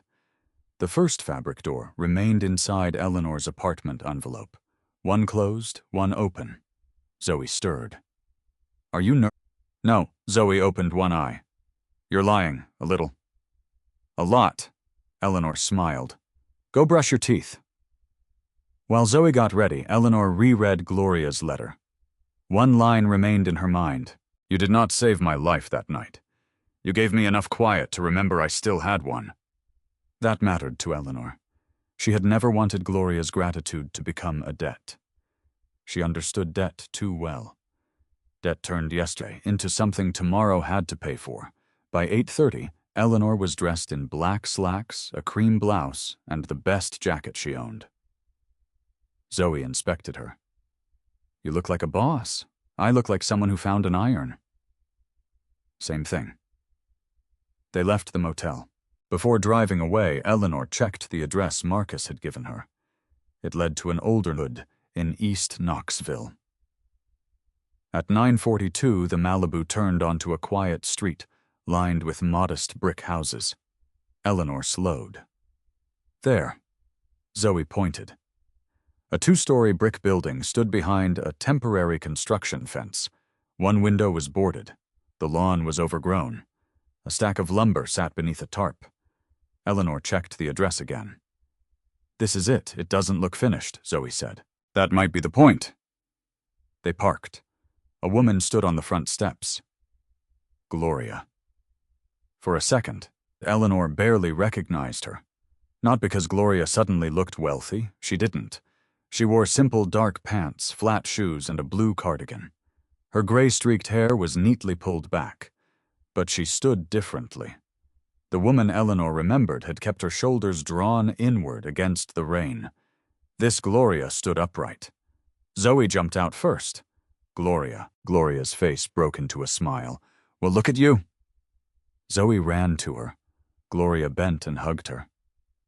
Eleanor approached more slowly. For a moment, the 2 women simply looked at each other. "You found me," Eleanor said. "Technically, Marcus did." "That sounds like him." Gloria smiled. Then her expression became serious. "Thank you for coming." Eleanor shook her head. "Before you say anything else, we're not doing the motel room thank you speech. I wasn't planning to. Good. I already wrote the motel room thank you letter." Eleanor laughed. The awkwardness disappeared. Gloria opened the front door. "Come see this." Inside, the building smelled of dust and old wood. Walls had been opened for electrical work. Some rooms had exposed studs. Paint samples covered one hallway. Gloria led Eleanor toward the rear. "Rebecca bought this place 5 years ago." Your sister Gloria nodded. She wanted 6 small apartments here. They entered the first unfinished studio. It was tiny. 1 main room, a kitchenette, bathroom, single window. To Eleanor, it looked beautiful. Not because of what was there, because of what could be. Who would live here? People coming out of shelters, mothers leaving unsafe situations, older people who lost housing after medical bills, anyone who needs a bridge. How long? Usually 6 months to a year. And then that's where we failed before. Eleanor looked at her. Gloria continued. "A roof is important, but if somebody leaves with the same problems that brought them here, we haven't done enough." Eleanor thought about room 17. Temporary shelter could become permanent waiting. Gloria led her upstairs. Marcus Whitfield was there with another woman. "Eleanor," Marcus said. "Good to see you again." The woman beside him extended her hand. Patricia Coleman. She was in her late 50s, with silver beginning at her temples, and an expression that suggested she did not waste words. "Board treasurer." Eleanor shook her hand. Nice to meet you. Patricia looked toward Gloria. So this is her. Eleanor disliked the phrase immediately. I'm Eleanor Ramirez, she said. Whatever Gloria told you, I'd rather be evaluated on what I can do. Patricia's eyebrows rose. Then, unexpectedly, she smiled. Good answer. Gloria looked pleased, but said nothing. Patricia opened a door. Come with me. The room beyond had become the temporary office. A folding table stood in the center. 3 cardboard boxes sat on the floor. Patricia pointed at them. That is our problem. Eleanor looked inside the first box. Invoices, receipts, purchase orders. Some folded, some duplicated, some without dates. You're kidding. I wish. Eleanor opened another. Who organized this nobody? That explains it. Marcus covered a smile. Patricia pulled out a chair. We had management problems before Gloria returned. We need an operations assistant. Eleanor sat. What would the job involve? Tracking expenses, coordinating vendors, maintaining resident records, helping us build a budget that doesn't collapse every month. How many hours? 32 initially. Pay. Patricia gave the number. Eleanor kept her expression neutral. It was more than the laundromat paid. Not enough to transform her life overnight. Enough to change its direction. When would it start? If we hire you 2 weeks. Eleanor glanced toward Gloria. Gloria remained silent. No rescue, no special treatment. Eleanor appreciated that.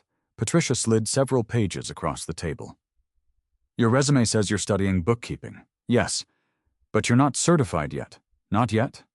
You've never worked for a housing nonprofit. No. Then why should we hire you? There it was. Eleanor looked down at the boxes. May I? She pulled one toward herself. Within minutes, she noticed the same supplier listed under 2 slightly different names, then another duplicate. This invoice appears twice. Patricia leaned closer. Eleanor pulled another document. And this payment doesn't have an approval attached. Marcus looked at Patricia. Eleanor continued sorting. Your problem isn't only bookkeeping. What is it? Patricia asked. You don't have a system. The room became quiet. Eleanor placed 3 invoices side by side. If you can't see where every dollar is going, eventually you stop knowing which decisions you can afford. Patricia studied her. You figured that out in 5 minutes. I live that way. Eleanor immediately regretted how personal it sounded. But Patricia did not pity her. Instead, she asked, explain. Eleanor thought about the motel, gas, groceries, $14 for a field trip. People think financial trouble happens because someone makes one terrible decision, Eleanor said. Sometimes it happens because 10 small expenses arrive in the wrong week. Patricia nodded slowly. So what would you change here? Eleanor looked at the boxes. Everything. Marcus laughed. Even Patricia smiled. The formal interview lasted almost an hour. Eleanor suggested purchase approval thresholds, weekly expense reconciliation, separate vendor records, and a basic dashboard for construction costs. She did not have every answer. When she didn't know something, she said so. Gloria never interrupted. When it ended, Patricia closed her folder. We're interviewing 2 more candidates. I understand. You'll hear from us next week. Eleanor stood. Thank you. Outside, Zoe was sitting on the porch, drawing in a notebook. Gloria walked Eleanor toward the car. You didn't say anything in there, Eleanor said. You asked to be judged on what you could do, so you listened, I listened. Eleanor nodded. Thank you. Gloria looked toward the building. I can open a door, Eleanor. She turned back. But I can't walk through it for you. Eleanor remembered the second fabric door. I know. Before leaving, she looked once more at the unfinished building. 6 apartments, 6 doors that did not yet lock. For the first time, Eleanor understood why Gloria had sent her an open one. It had never been a promise. It was an invitation. And whatever happened next would depend on whether Eleanor could earn the right to stay on the other side. The call came Monday at 2:16 p.m. Eleanor Ramirez was sitting inside her Malibu outside Bright Spin Laundry, finishing a peanut butter sandwich before her shift. Her phone rang. Eleanor Ramirez. Yes, this is Patricia Coleman, Open Door. Eleanor straightened. We'd like you to come back Wednesday morning for a final interview. Not an offer. Another interview. Eleanor smiled anyway. I'll be there. After hanging up, she allowed herself 10 seconds to celebrate. Then she opened her banking app. Reality remained exactly where she had left it. Motel payment. Groceries. Gas. $46 in the apartment envelope. A final interview did not pay bills. Not yet. That evening, Eleanor told Zoe, I knew they'd call. You absolutely did not. I mostly knew. Eleanor laughed. For the next 2 nights after her laundromat shifts, she prepared. Marcus had emailed basic information about Open Door's current renovation project. Eleanor studied nonprofit budgeting and created a sample spreadsheet on her old laptop. At 1:30 Tuesday morning, she was still working at the motel desk. Zoe woke and saw her. Mom, go back to sleep. You have to sleep too. Soon. You always say soon. Eleanor looked at the spreadsheet, then closed the laptop. Okay, you win. Wednesday morning arrived cold and clear. Eleanor dressed carefully, packed her notebook, and drove Zoe to school. At 8:37, she returned to the Malibu. The interview was at 10. Plenty of time. She turned the key. Click. Eleanor froze. She tried again. Click. No. The alternator had been repaired. Now the battery was dead. She tried once more. Nothing. For several seconds, Eleanor simply gripped the steering wheel. She could call Gloria, explain, ask them to delay the interview. Gloria would probably understand. That was exactly why Eleanor didn't want to do it. She checked the bus schedule. If she hurried, she could catch the 8:52. Eleanor grabbed her bag and started walking. The bus arrived 4 minutes late. Then traffic slowed near downtown. 9:26, 9:34, 9:41. Eleanor watched every minute disappear. She got off 3 stops early. Then she ran. By the time the brick building came into view, her breathing was hard, and one shoe was damp from stepping into a puddle. She checked her phone. 9:58. Eleanor entered at 9:59. Patricia looked up. You made it. Barely. Gloria sat at the far end of the table. She gave Eleanor a small nod. Nothing more. 2 other board members were present. Patricia began. We have 3 finalists.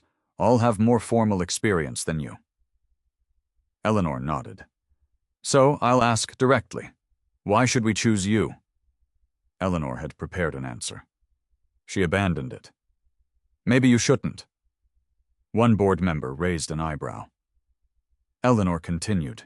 If you need someone who already knows every nonprofit regulation, another candidate may be better. Patricia leaned back. But if you need someone who understands what one unexpected expense can do to a family, I understand that. She opened her laptop. A budget isn't just numbers. Every number represents a decision. She displayed her spreadsheet. I reviewed the sample expenses you gave me. You're approving purchases individually, but you're not comparing them against weekly construction targets. She showed them a second page. This would let you see overruns before the end of the month. Patricia studied it. Eleanor continued. You also need 1 vendor list, 1 approval process, and a weekly reconciliation. Nothing gets paid unless someone can explain what it was for. A board member asked, and resident support. Eleanor paused. Don't make people prove they're desperate every week. The room became still. She thought of Gloria beneath the motel awning. If someone qualifies, give them clear expectations. Help them build stability. Don't make gratitude part of the rent. Gloria lowered her eyes. Patricia asked the final question. You're currently living in a motel? Is that correct? Eleanor felt heat rise in her face. Yes. Does that make this work too personal for you? Eleanor considered the question carefully. It makes it real. She looked directly at Patricia. I know what it feels like when $40 changes your entire week, but I also know compassion without structure doesn't last. She glanced toward Gloria. One night can help someone breathe. After that, they need a way forward. Gloria said nothing. The interview ended 20 minutes later. Outside, Eleanor finally released the breath she had been holding. Gloria followed her onto the porch. Your car dead battery. You could have called. I know. I would have picked you up. I know. Gloria smiled. That stubbornness may become irritating. It already is. Eleanor began walking toward the bus stop. Eleanor. She turned. Gloria held up nothing. No envelope, no check, no promise. Whatever happens, Gloria said you belonged in that room. Eleanor nodded. That's enough. And she meant it. At 3:42 that afternoon, Eleanor was behind the laundromat counter when her phone rang. Patricia. Eleanor answered. Hello. We finished the interviews. Eleanor gripped the counter. And we'd like to offer you the operations assistant position. For a moment, Eleanor couldn't speak. Patricia continued. 32 hours a week. The salary is what we discussed. Benefits after 90 days. Eleanor closed her eyes. When do I start Monday? Eleanor looked through the glass toward Zoe, who had just arrived after school. The girl saw her mother's face. What happened? Zoe mouthed. Eleanor covered the phone. I got it. Zoe's mouth fell open. Then she ran around the counter and wrapped both arms around her. Eleanor laughed, holding her tightly. Nothing had been magically fixed. They still lived in room 17. The apartment envelope was still nearly empty. Her car still needed a battery. But for the first time in months, Eleanor wasn't merely surviving the next bill. She could see a direction. That night she placed the two fabric doors beside each other, one closed, one open. Then she added $5 to the apartment envelope. $51. A small beginning. But Eleanor had learned something about small beginnings. Sometimes they were enough. Eleanor Ramirez's first morning at Open Door began with 3 cardboard boxes and a warning. Patricia Coleman placed them on Eleanor's desk. Everything we spent during the last 6 months is somewhere in there. Eleanor looked inside.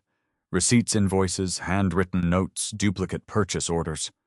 Somewhere Patricia smiled. Welcome to nonprofit housing.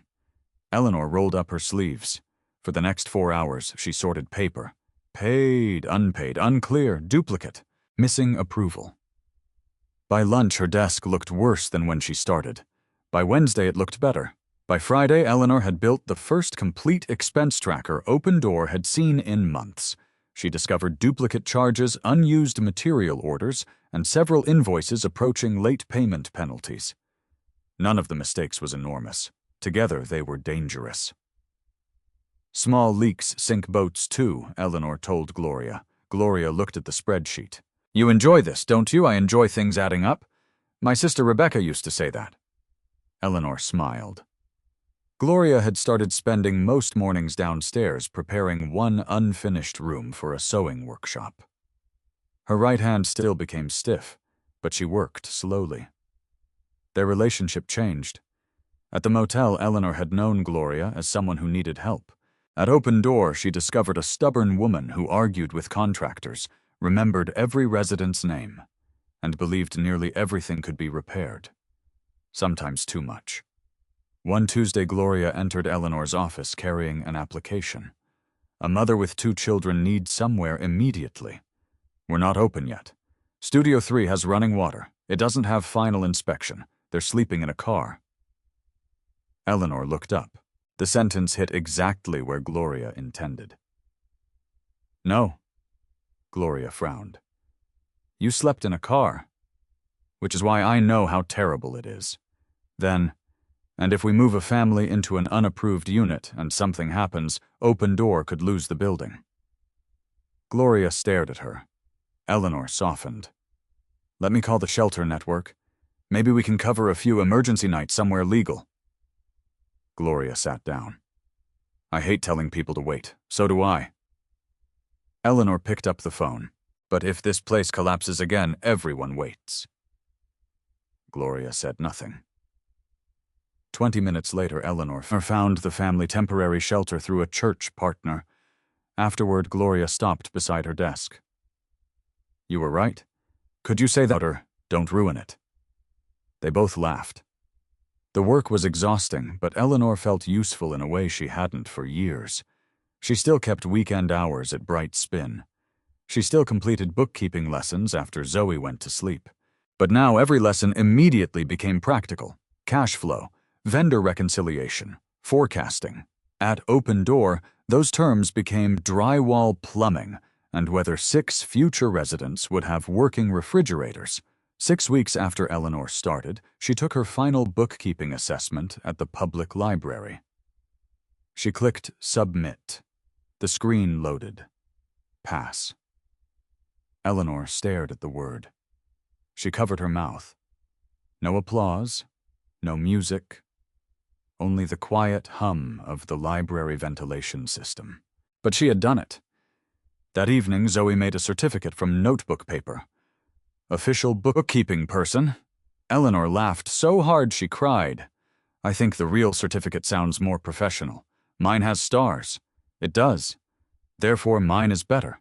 Eleanor taped Zoe's certificate beside the motel mirror. The next morning, Eleanor opened the apartment envelope. $684.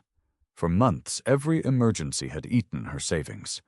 Now the number was finally moving in the other direction. 2 weeks later, Eleanor found a 1-bedroom apartment 15 minutes from Zoe's school. It wasn't impressive. The kitchen cabinets were old. The bathroom tiles didn't match. The bedroom window faced a brick wall. Eleanor loved it. Deposit $600. She paid it. On moving day, everything they owned fit into the Malibu and Anthony Wallace's pickup truck. Anthony Open Door's contractor had volunteered after hearing Eleanor was moving. You sure this is everything he asked? Eleanor looked at the boxes. Everything that matters. Gloria carried in the last lamp. Zoe ran from room to room, Mom. There's a shelf. Eleanor followed her into the bedroom. A narrow wooden shelf had been built into the wall. Can I put my books here? Eleanor stopped. For months, Zoe's nightly question had been different. Are we staying here tomorrow? Now she was asking where her books belonged. Yeah, Eleanor said quietly. All of them. That night they ate takeout pizza on the living room floor, because they didn't own a table. After dinner, Zoe arranged her books. Eleanor stood at the front door. She locked it. Click. The sound stopped her. Room 17 returned to her memory. Gloria's wet coat, the blue key. Everybody deserves one door that locks tonight. Zoe appeared behind her. Why are you smiling? No reason. You're crying. Also no reason. Zoe hugged her. Later, after her daughter fell asleep, Eleanor sat alone on the floor. She removed the 2 fabric doors from her bag. One closed, one open. She placed them on the windowsill. She had once believed stability would arrive as one enormous moment. Instead, it had come as hundreds of small decisions. A $5 bill saved, a lesson completed after midnight, a bus caught when the car failed, an interview earned, a spreadsheet built correctly. A door walked through, her phone buzzed. It was Gloria. We have a problem. Grant funding delayed. Patricia wants an emergency board meeting tomorrow. Eleanor stared at the message.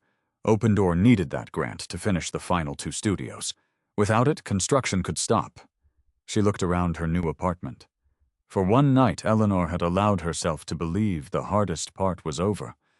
But tomorrow she would discover whether everything she and Gloria were building could survive when kindness alone was no longer enough. By 8:05 the next morning, every chair in Open Door's temporary meeting room was occupied. Eleanor Ramirez sat beside Patricia Coleman with her laptop open. Gloria Bennett stood near the window holding a paper cup of coffee she had not touched. Anthony Wallace leaned against the wall. Nobody looked relaxed. Patricia opened the meeting. The grant has been delayed. How long? Gloria asked. Best case 6 weeks. And worst case. Patricia hesitated. We don't know. Eleanor looked at the budget on her screen. Open Door had enough cash to keep basic operations running. It did not have enough to finish Studios 5 and 6 on schedule. How much are we short? Anthony asked. Eleanor already knew.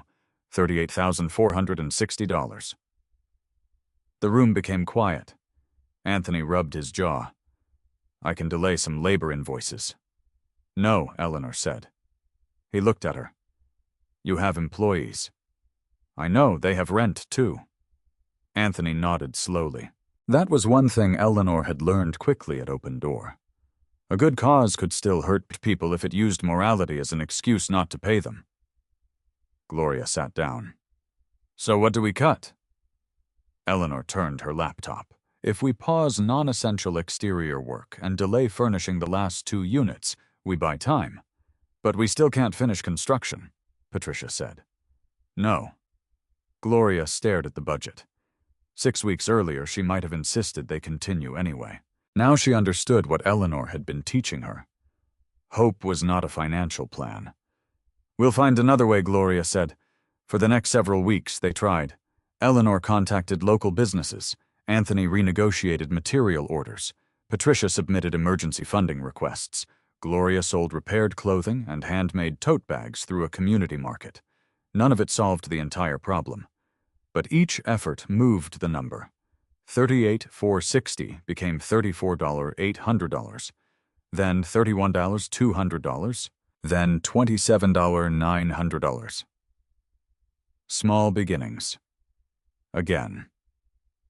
Meanwhile, Eleanor continued building her own stability. Her bookkeeping certificate arrived in the mail. The official document was neat and professional. Zoe's handmade version remained taped to their refrigerator. Official bookkeeping person. Gloria noticed it one afternoon when she visited. You framed the wrong certificate. This one has stars. Fair point. Their friendship had become comfortable enough for teasing, but it had also become honest enough for disagreement. That mattered more. One afternoon, Gloria entered Eleanor's office carrying another housing application. A woman named Keisha Morgan had been living with relatives after losing her apartment. She has a job, Gloria said. She can afford the reduced rent. Background screening isn't finished. She has 2 children. I can see that. Studio 2 is ready. Eleanor looked at Gloria. Then she moves in when the process is complete. Gloria sighed. You always make compassion sound like paperwork. And you sometimes make paperwork sound cruel. The words landed harder than Eleanor intended. Gloria became quiet. Eleanor closed her laptop. I'm sorry, no. Finish. Eleanor took a breath. You built Open Door because people needed stability. If decisions depend on which story hurts us most that day, then we're not building stability. We're improvising. Gloria sat opposite her. So what's the answer? Make the system faster. That changed the conversation. Instead of ignoring procedures, Eleanor redesigned them. She created a checklist for emergency applicants. She coordinated with legal aid so common documents could be verified faster. She created a list of partner shelters for people waiting on approval. 3 days later, Keisha's application cleared. Gloria handed Eleanor the apartment key. You give it to her. Why? Because you made the process work. Eleanor shook her head. We made it work. They met Keisha outside Studio 2. Her children stood beside her carrying backpacks and grocery bags.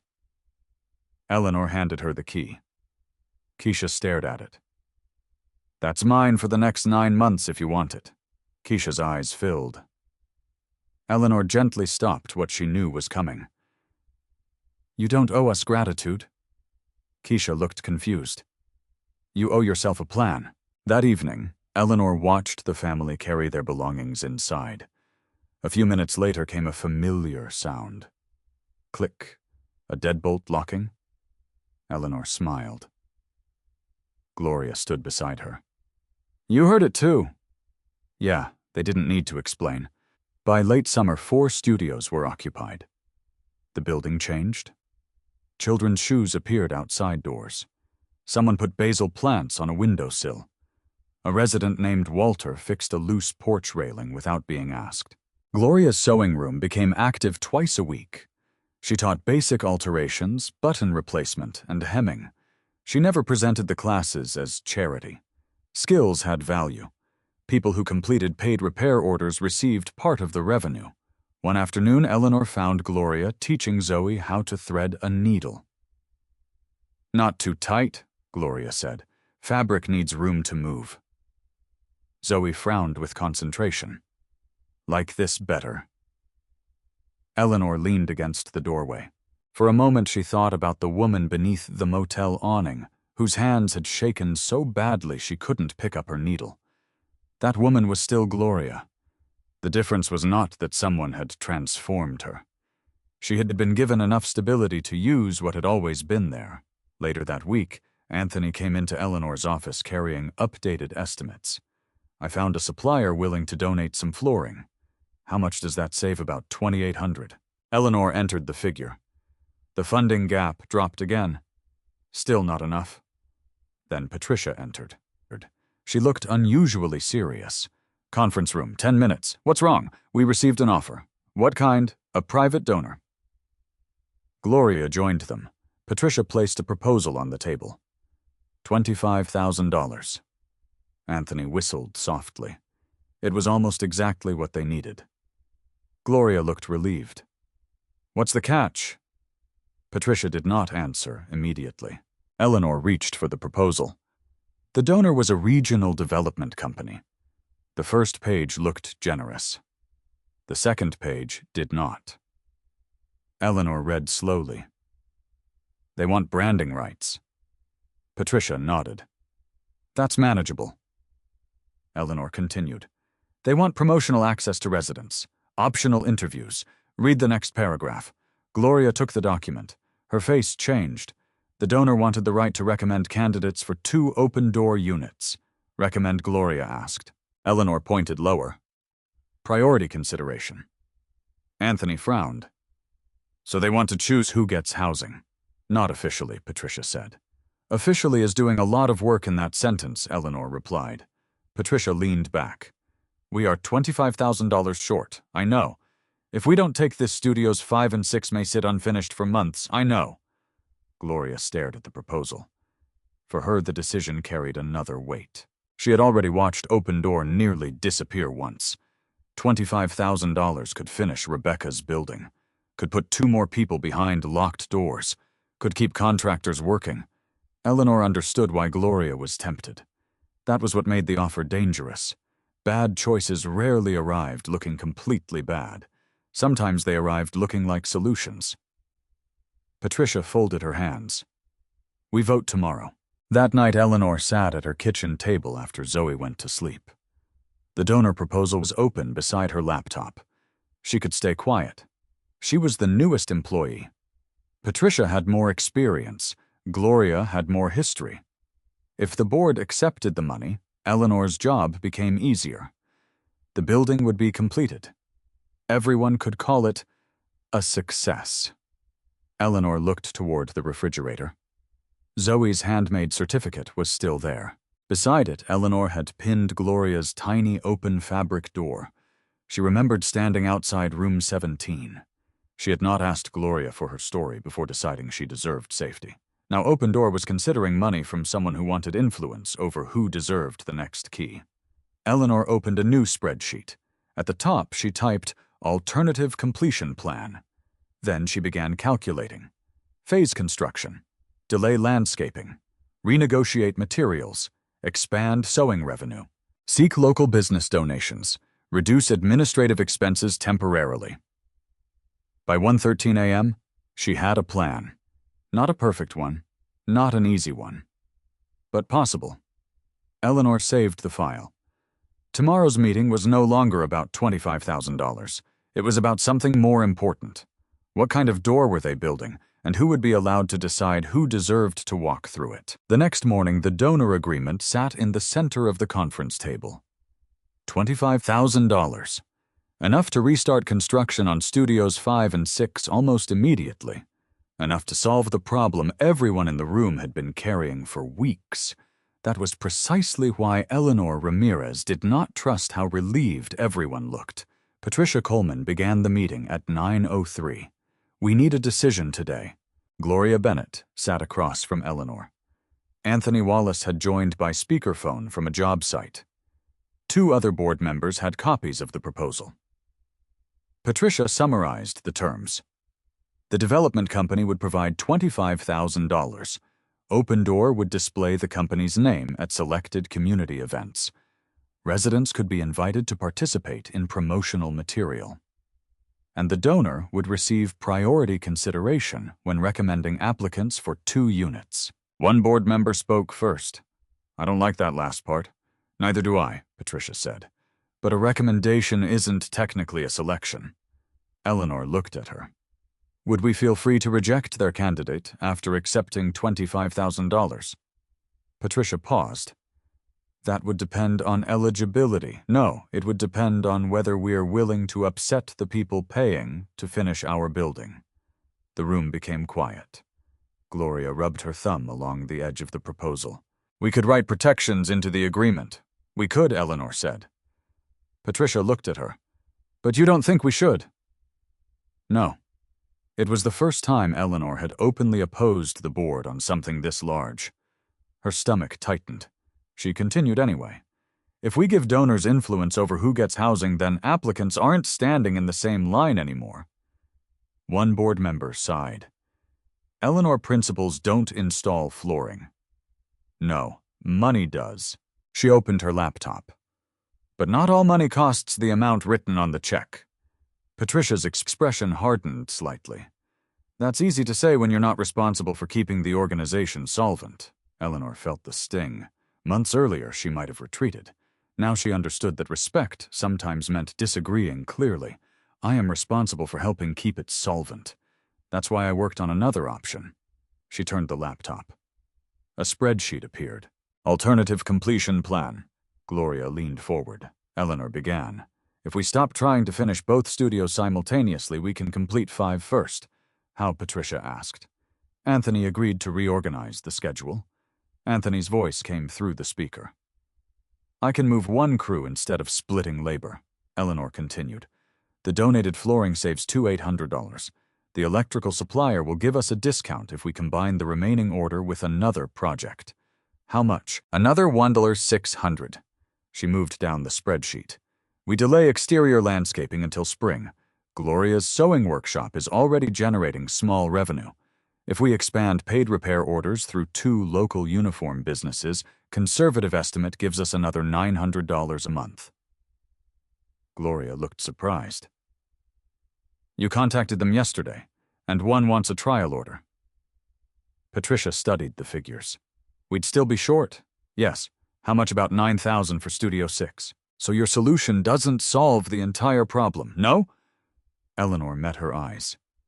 "It solves the part we can solve without selling influence." Nobody spoke for several seconds. Then Gloria asked, "How long would 6 be delayed? 6 to 10 weeks, depending on donations and revenue. That means someone stays homeless longer." Eleanor knew this was coming. "Yes." Gloria's voice tightened. "You understand why that's hard for me. I do. Do you?" Eleanor looked directly at her. "I slept in a car so you wouldn't have to." The room went completely still. Eleanor immediately softened her voice. "I know what one safe night matters, but Open Door can't help people by becoming something Rebecca never intended." Gloria looked down. Eleanor continued. "If we take money that lets someone move ahead because they know the right donor, what do we tell the woman who followed every rule and waited?" Gloria did not answer. Patricia closed the proposal. "Let's take 15 minutes." The meeting broke. Eleanor went outside. Cold morning air hit her face. She wondered whether she had gone too far. A minute later, Gloria stepped onto the porch. "You embarrassed me in there." Eleanor turned. "I know, you used the motel night against me. I wasn't trying to. It felt like it." Eleanor accepted that. "I'm sorry." Gloria crossed her arms. "I spent months sleeping wherever I could. Every unfinished room looks like a person still outside to me, I know. No, Eleanor. You know, one night in a car." The words hurt. but they were true. You're right. Gloria seemed surprised. Eleanor continued, I don't know what those months felt like, and you don't know what it feels like to watch your daughter stop asking for things because she knows you're broke. Gloria's expression changed. That's why we need each other. Eleanor pointed toward the meeting room. You see the person waiting outside? I see what happens if the system collapses 6 months later. Gloria looked toward the unfinished building next door. Rebecca's building. Her sister's dream. For years, Gloria had thought honoring Rebecca meant opening doors as quickly as possible. Maybe Eleanor was showing her something harder. A door had to stay open after the person entered. Rebecca would hate that agreement, Gloria said. Eleanor smiled faintly. I never met her. I did. Gloria looked back through the window at the donor proposal. And she would hate it. They returned inside. Patricia called the vote. One board member voted to accept the money with revised conditions. Another voted against. Patricia hesitated, then voted against. Gloria's vote was last. She stared at the proposal, then pushed it away. No. The offer was rejected. Nobody celebrated. They had protected their principles. They were also still $9,000 short. Real integrity often felt less like victory than additional work. That afternoon, Anthony arrived with his truck. I talked to the supplier, and Eleanor asked, He'll donate the damaged box cabinets if we pick them up ourselves. Damaged boxes. Cabinets are fine. Gloria smiled.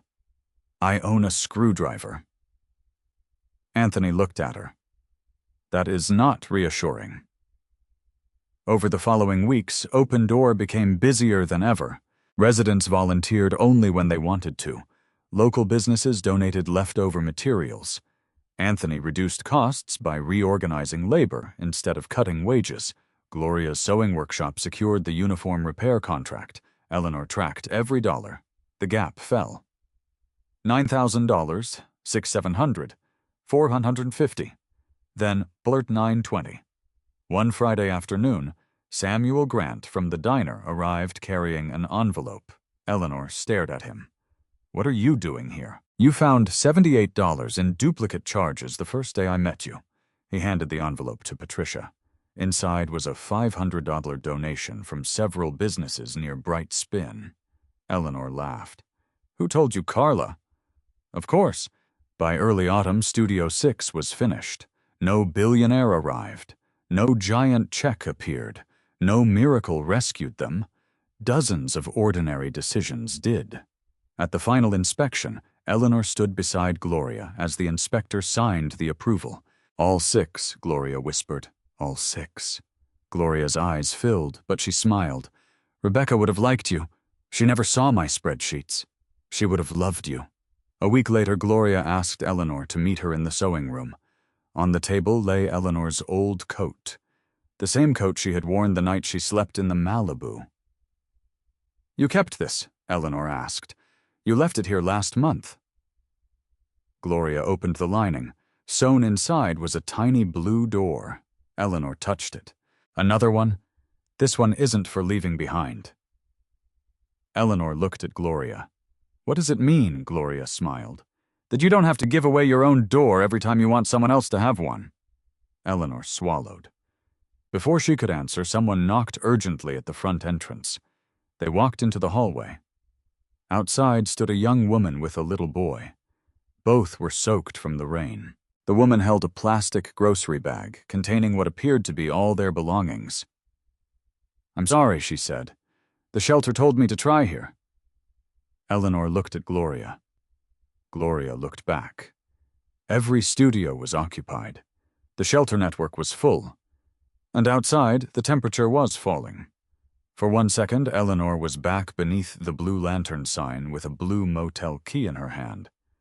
But this time she had more than one room to offer. She had helped build a system. Now they were about to find out whether that system could make room for compassion when the rules said there was no room left. The young woman standing outside Open Door looked no older than 28. Rain had soaked the shoulders of her gray sweatshirt. Her son, perhaps 6, stood pressed against her side, holding a plastic grocery bag with both hands. "My name is Danielle," she said. "Danielle Foster." The boy looked at the floor. "This is Caleb." Eleanor Ramirez opened the door wider. "Come inside." Danielle hesitated. "We don't have an appointment. You don't need an appointment to get out of the rain." That distinction mattered. Eleanor brought them into the small reception room, while Gloria Bennett found 2 clean towels. Caleb accepted his without speaking. Gloria crouched a few feet away, rather than approaching him too quickly. "Hot chocolate." Caleb glanced at his mother. Danielle nodded. "Okay." Gloria went toward the kitchenette. Eleanor sat across from Danielle. "Tell me what happened." Danielle gripped the towel.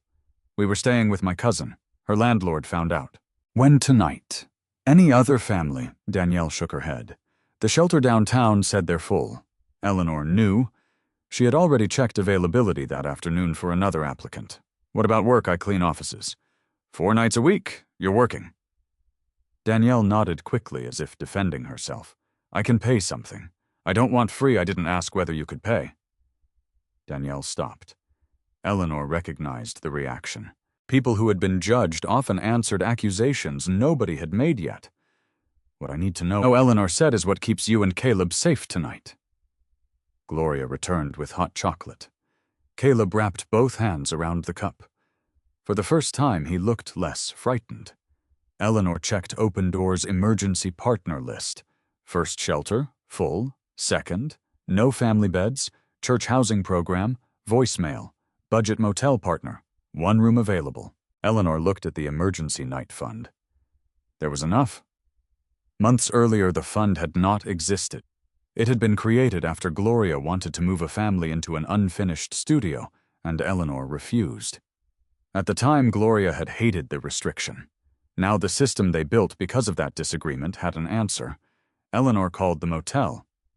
"Yes, I need the family emergency rate." Danielle looked up. "You found something for tonight." Her face changed with relief. "Thank you."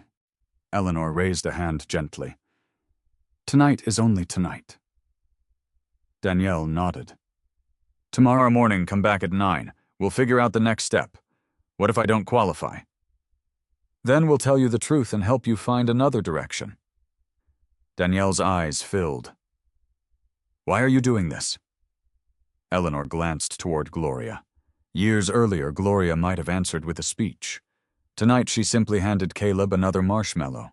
Eleanor said, "Because everybody deserves 1 door that locks tonight." Gloria looked at her. Neither woman needed to say more. Anthony Wallace happened to be finishing repairs nearby, so he drove Danielle and Caleb to the motel. Before they left, Eleanor handed Danielle a printed confirmation. Not cash, not a vague promise, a room number, a checkout time, a plan for morning. Caleb reached for the paper. "Is that our room for tonight?" Danielle said. He smiled. The expression struck Eleanor harder than she expected. After they left, Gloria sat beside her. "You built that fund. We built it. You insisted on it. You argued with me. I argue with everyone." "That is true." Gloria smiled. Then she became serious. "Years ago, I would have put them in one of the studios and risked the program. I would have called it compassion." Eleanor closed the laptop. "And months ago, I might have just paid for a room myself." What changed? Eleanor thought about it. "I stopped believing helping means doing everything alone." The next morning, Danielle returned at 8:52. Caleb carried the same grocery bag, but he was wearing dry clothes. Eleanor began with paperwork, identification, employment, income, housing history. Danielle became nervous when they reached the eviction section. "I don't have an eviction, okay. But my credit is terrible. We aren't doing a credit check for emergency support." Danielle blinked. "Oh." Her shoulders lowered. By noon they understood the problem. Danielle earned enough to maintain reduced rent, but she could not save a security deposit while paying temporary housing costs. Open Door had no empty studio. So Eleanor did not promise one.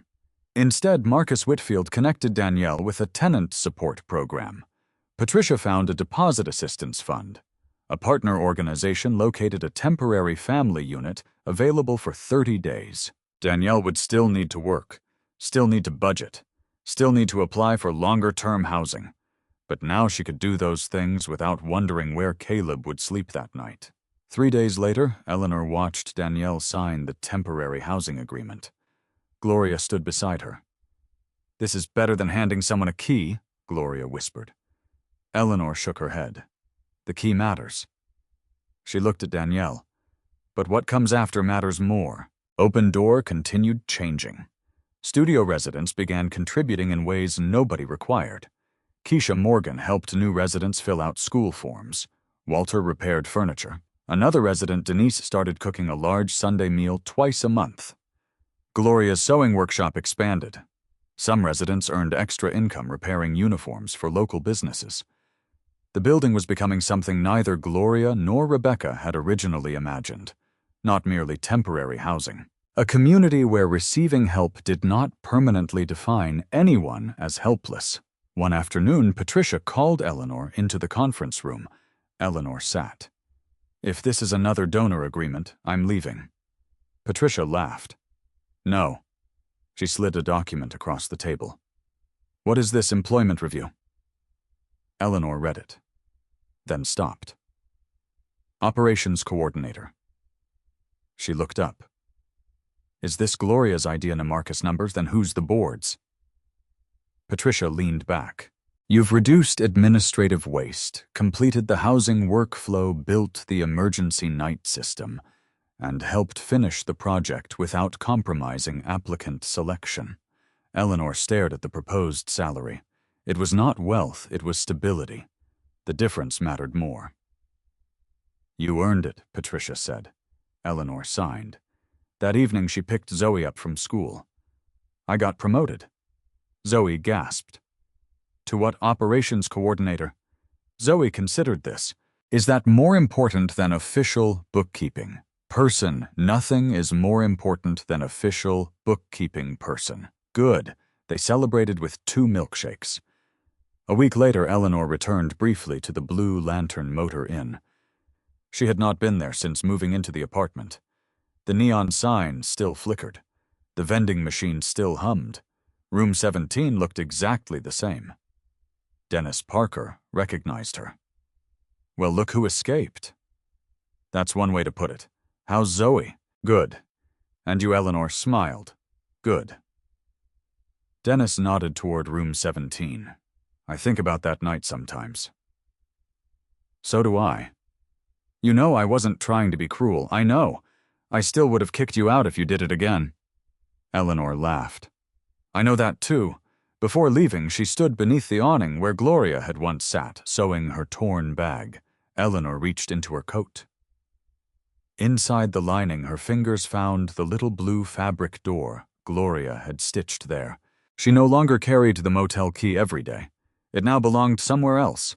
Back at Open Door, Gloria had prepared a small glass display box. Inside, they placed the faded blue key, marked 17. Beside it went the first fabric door Gloria had made. Closed, and the second, open. Zoe examined the display. "What's it for?" Gloria answered.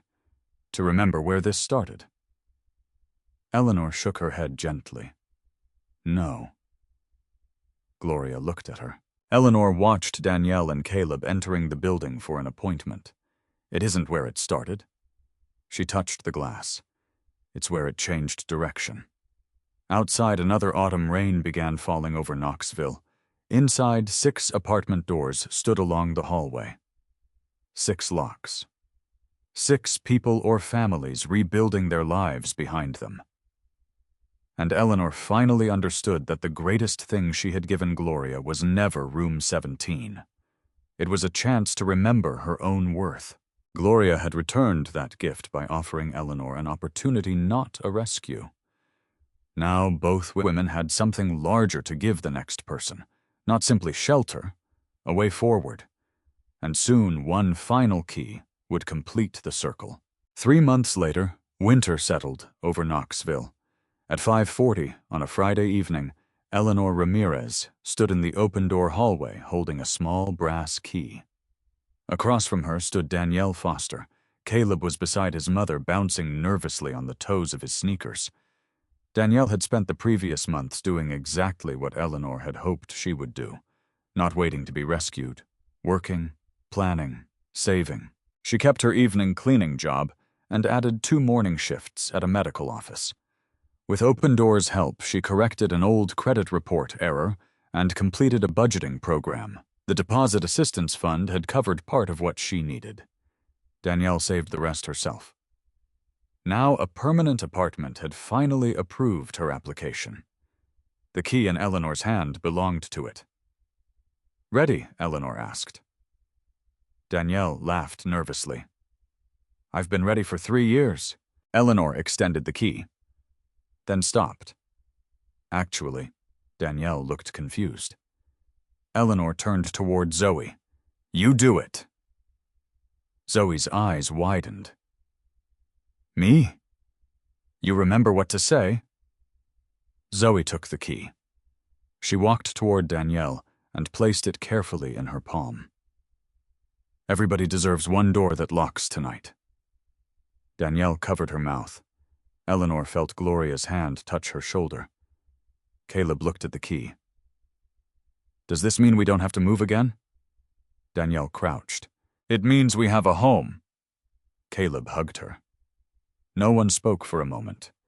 There were victories too ordinary to make headlines. A working refrigerator, a child's books on the same shelf next month, knowing where your mail would arrive, a key that would still open the same door tomorrow. Eleanor had learned not to underestimate them. Later that evening, Open Door held its monthly community dinner. Gloria had cooked cornbread. Keisha brought macaroni and cheese. Walter complained about Gloria's coffee while drinking his 3rd cup. Marcus Whitfield arrived late from court. Anthony Wallace came carrying folding chairs nobody had requested. The room was loud, alive. Eleanor stood near the doorway, watching. Months earlier, she had thought people were divided into 2 groups: those who helped, those who needed help. Open Door had taught her how wrong that was. Keisha had arrived needing housing. Now she helped new families enroll their children in school. Walter had needed a room. Now he repaired donated furniture. Danielle had arrived soaked by rain with everything she owned inside a grocery bag. Before leaving for her new apartment, she had already volunteered for 2 Saturday cleaning shifts at Open Door. Help moved. That was what made it powerful. Gloria approached Eleanor. "You're doing that thing again. What thing standing outside the room watching everybody else?" "I'm working." "No, you're hiding." Eleanor smiled. "From what being proud?" Eleanor looked around. "You should be proud." "We should." Gloria handed her a cup of coffee. Eleanor tasted it. "This is terrible. Walter said the same thing." "Walter is right," they laughed. Then Gloria's expression softened. Rebecca would have loved this. Eleanor looked at the families around them. "I think she would have loved that you came back." Gloria shook her head. "I almost didn't." "I know. For months Marcus kept sending letters. I know, I stopped opening them." Eleanor turned toward her. Why, Gloria took a long breath. "Because every letter reminded me of who I used to be."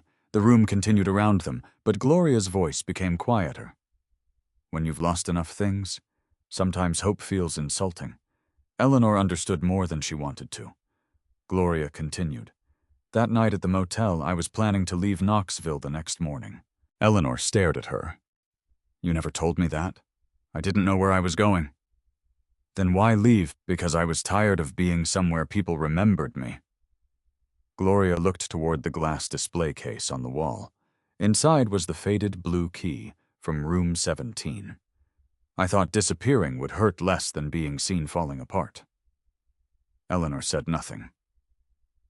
"Then you gave me your room." "You make that sound more noble than it was. You were terrified, yes. You regretted it. Several times." Gloria smiled. "That's why it mattered." Eleanor frowned. Gloria explained. Kindness isn't meaningful because it's easy. Sometimes it matters because you know exactly what it costs. She looked at Eleanor. You didn't have another room. No, you had a child. Yes, you had $40-something. $43.18. Gloria laughed. Of course you remember. I remember every dollar from those days. Gloria touched the display glass. You gave me safety while you were still searching for your own. Eleanor looked at the key. And you gave me an interview. An interview you almost missed. My battery died. I remember. And Patricia nearly terrified me. She enjoys that. Across the room, Patricia heard her name. I heard that. Everyone laughed. Eleanor looked again at the blue key. For a long time, she had thought the story of Room 17 was about sacrifice. Now she understood it differently. That night had created no hero and no helpless victim. It had simply interrupted despair long enough for two lives to move in new directions. Gloria had still needed to call Marcus. Marcus had still needed to fight the legal case. Open Door had still needed rebuilding. Eleanor had still needed to study. She had still needed to interview. Danielle had still needed to work and save. No one had been carried to the finish line. They had been given places to stand. And from there, they walked. Near the end of dinner, Eleanor noticed a woman standing outside the front entrance. She wore a grocery store uniform beneath an oversized coat. A teenage girl stood beside her. They looked uncertain about coming inside. Eleanor put down her coffee.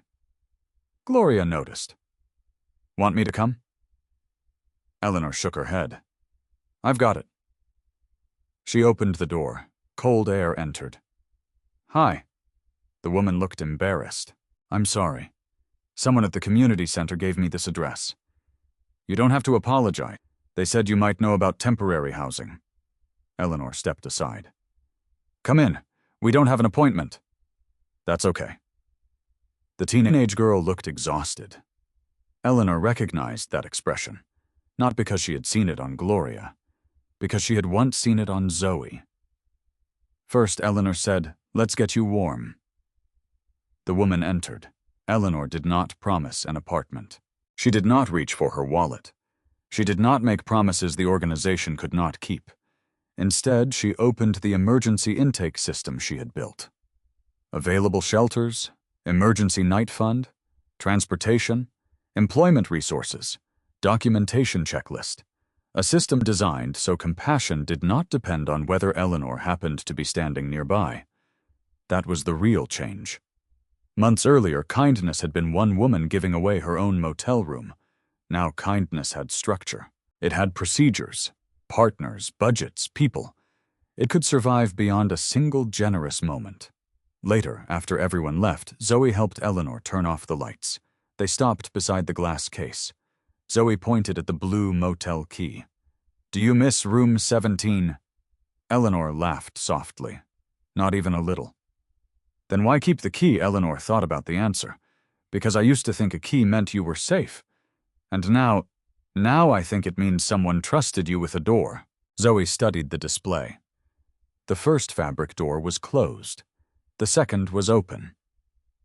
Then she looked down the open door hallway. 6 apartments. 6 ordinary doors. Behind them were people sleeping, studying cooking, planning, and rebuilding. Zoe reached for Eleanor's hand. Are we staying home tomorrow? Eleanor looked at her. The old question. But Zoe was smiling now. It wasn't fear anymore. It was a memory. Eleanor squeezed her hand. Yes. For how long? Eleanor smiled. For as long as it's our home. They walked outside together. Before Eleanor turned off the final hallway light, she heard a familiar sound from one of the apartments. Click. A deadbolt locking. Once that sound had meant Gloria was safe for 11 hours. Now it meant something larger. A woman had been given one night. That night had led her back to her own courage. She had opened a door for Eleanor. Eleanor had walked through it herself. Together they had built doors for people they had not yet met. And somewhere behind one of them, another person was beginning again. Sometimes the most important kindness we give another person does not solve their life. It simply gives them enough safety, dignity, or time to take the next step themselves. Eleanor did not have wealth when she met Gloria. She had $43, an old car, a daughter depending on her, and one motel room she could barely afford. What made her choice meaningful was not abundance. It was that she understood the value of what she was giving. But Gloria's story reminds us of something equally important. Receiving help does not make someone helpless. Gloria still had to make the phone call. Eleanor still had to study and earn the job. Danielle still had to work, save, and rebuild. Real compassion does not say, "I'll live your life for you." It says you shouldn't have to face your hardest moment without somewhere to stand. And perhaps that is how kindness becomes larger than a single good deed. Someone holds a door open for us. We walk through it. We regain our strength. Then when we can, we turn around and hold it for someone else. If this story stayed with you, tell us in the comments what the blue key meant to you. And if you believe stories about dignity, second chances, and ordinary kindness deserve to be shared, send this one to someone who might need it today and subscribe to join us for the next story.